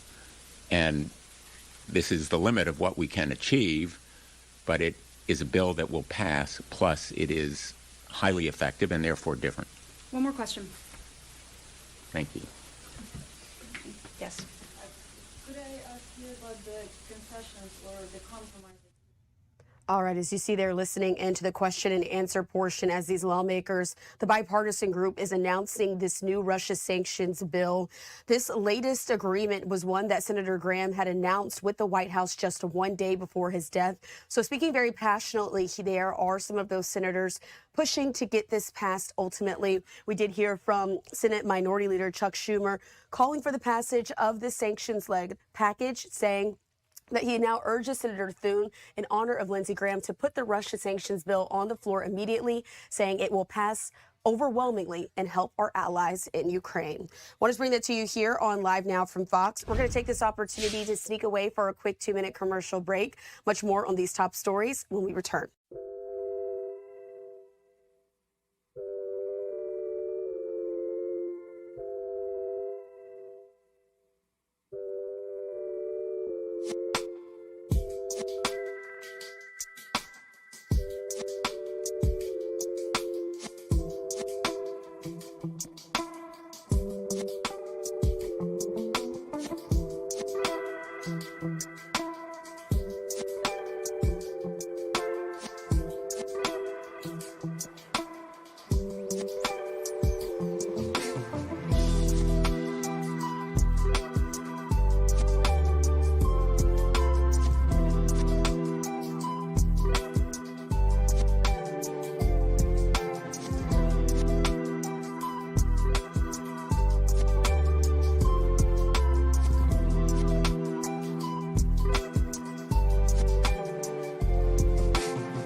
Thanks for staying with us here on Live Now from Fox. I'm your host, Christina Evans. We do have to get to a bit of breaking news as this situation in the Middle East is continuing to develop at this hour. Putting this up on your screen from the U.S. Central Command saying this: at 3 p.m. Eastern Time today, the U.S. Central Command forces began launching an additional round of strikes against Iran to continue degrading Iranian capabilities used to attack commercial shipping in the Strait of Hormuz. These strikes are taking place as American forces are preparing to resume the naval blockade against Iranian ports and coastal areas. The blockade goes into effect at 4 p.m. Eastern Time. And so that's why we have that countdown there on the screen.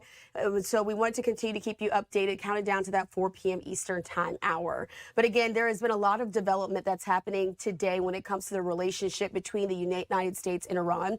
Earlier today, our partners at Reuters did initially report that explosions were heard in several parts of Iran. In fact, the governor's office there is in an area on the Strait of Hormuz said it was hit by a U.S. projectile at around 7 p.m. local time there to Tehran. A U.S. projectile also exploded near a water and electricity facility on Iran's Kish Island. The country's semi-official was able to tell that to a local news agency. And so again, we're getting these updates, but also learning a bit more about what Iran has now done in response. Now, this is the latest information that we have, according to Reuters. Going to put this up on your screen, a vantage point that we have overlooking the Strait of Hormuz, courtesy of marine traffic. Iran has now said within the last few minutes that they are hearing from the IRGC, who said that it has launched simultaneous missile and drone attacks a few hours ago in Bahrain and Kuwait. These attacks destroyed several storage facilities for weapons and parts of enemy vessels and an aircraft as well. This is according to a statement that the IRGC has released.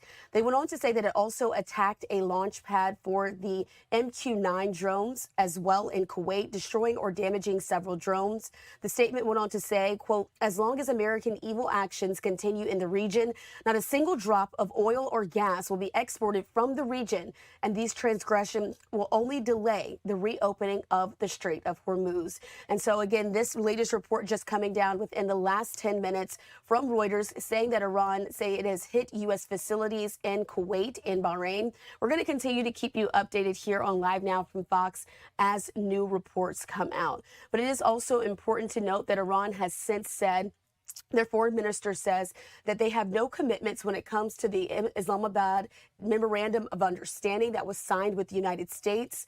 They went on to say that the Strait of Hormuz is, quote, part of Iran's national security, and it will exercise its sovereignty over that. Of course, this 14-point MOU declared an end to the war in the Strait of Hormuz, open for commercial vessels, but saying that its wording was vague on key point, according to several analysts who have looked at the wording, while still leaving tough issues in place, notably the fate of Iran's nuclear program, and leading to a second phase of negotiations. We'll continue to keep you updated here on Live Now from Fox as we learn more information. But again, the biggest piece of news is that CENTCOM has since confirmed that there were strikes done by the U.S. on several Iranian commercial shipping areas in the Strait of Hormuz. And we are going to continue here to flip to this next update that we have from Phil Stewart there with Reuters, saying that Iran's deputy foreign minister says if the U.S. thinks its military attacks and blockade will force us to request negotiations, it's making a mistake. And so this information, again, is going to continue to come into us as we getting it. This one just coming down about 9 or so minutes ago from Phil Stewart there with Reuters. Very active situation there in the Middle East. We'll keep you updated both here on air and online. Let's slide away for a quick 2-minute commercial break. Stay with us.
Thanks for being with us here on Live Now from Fox. I'm your host, Christina Evans. While we are going to continue to keep our eyes there on the Middle East, keeping you updated with the latest information, as we do know that the U.S. did confirm strikes.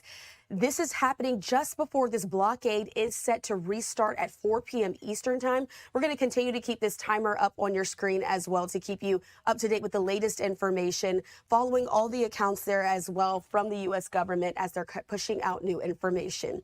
In the meantime, though, I want to continue on with our top stories by taking you out back to Capitol Hill. Right now, we're going to be listening into some of the senators discussing the Russia sanctions bill. This, of course, was a huge portion of what Lindsey Graham, the late senator, was pushing for. Let's listen in here on Live Now from Fox. Darlene, we're so pleased to have her here, and it's so fitting and appropriate. You know, my wife, Mikey, and I are praying for Lindsey and for his whole family, and I have to say that my wife, Mikey, was always a big Lindsey fan. And one time, she just we're at dinner or something, she just tells Lindsey how much I liked and respected Lindsey. So I said to her, I said, why did you do that? She goes, well, because you do. You really like him, you respect him. So I said, yeah, I know I do, but he was my buddy. You're not supposed to tell your buddy that. They're just supposed to know it. But it's true. I think we all did, both sides of the aisle. And so we will miss him incredibly. The country, the state of South Carolina will miss him. Our country will miss Lindsey Graham and his incredible service. May God bless Lindsey and his entire family. Thank you, Mr. President. The Democratic whip. From North Dakota for those kind words about our mutual friend. We're both going to miss him. I've given a tribute to him today in the committee and partially on the floor, but it's still hard to imagine the Senate without Lindsey. Mr. President, I'd like to speak on a separate topic.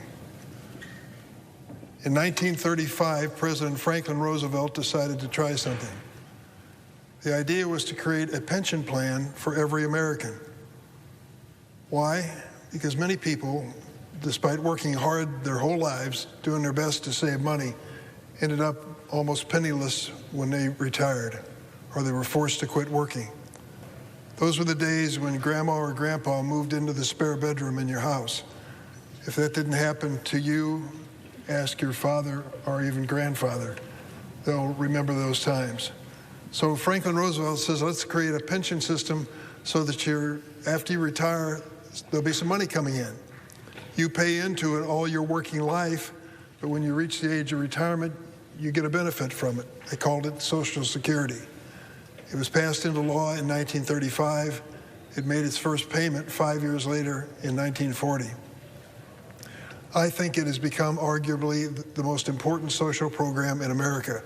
Certainly more Americans are participating in Social Security than almost any other program. And they should. They earned it. They worked for it. They were promised. The promise should be kept. And how is Social Security doing? Well, that's why I'm standing here before you today. Last month, the Social Security Board of Trustees released an alarming report about the status of Social Security finances.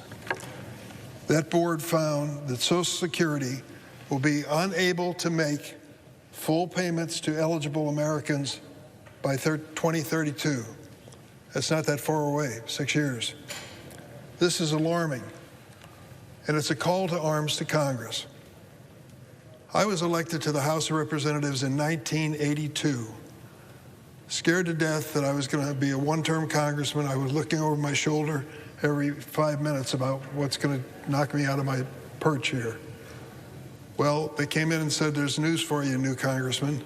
Social Security is about to go broke. The year was 1983, and we could see in the short term Social Security unable to make its benefit payments.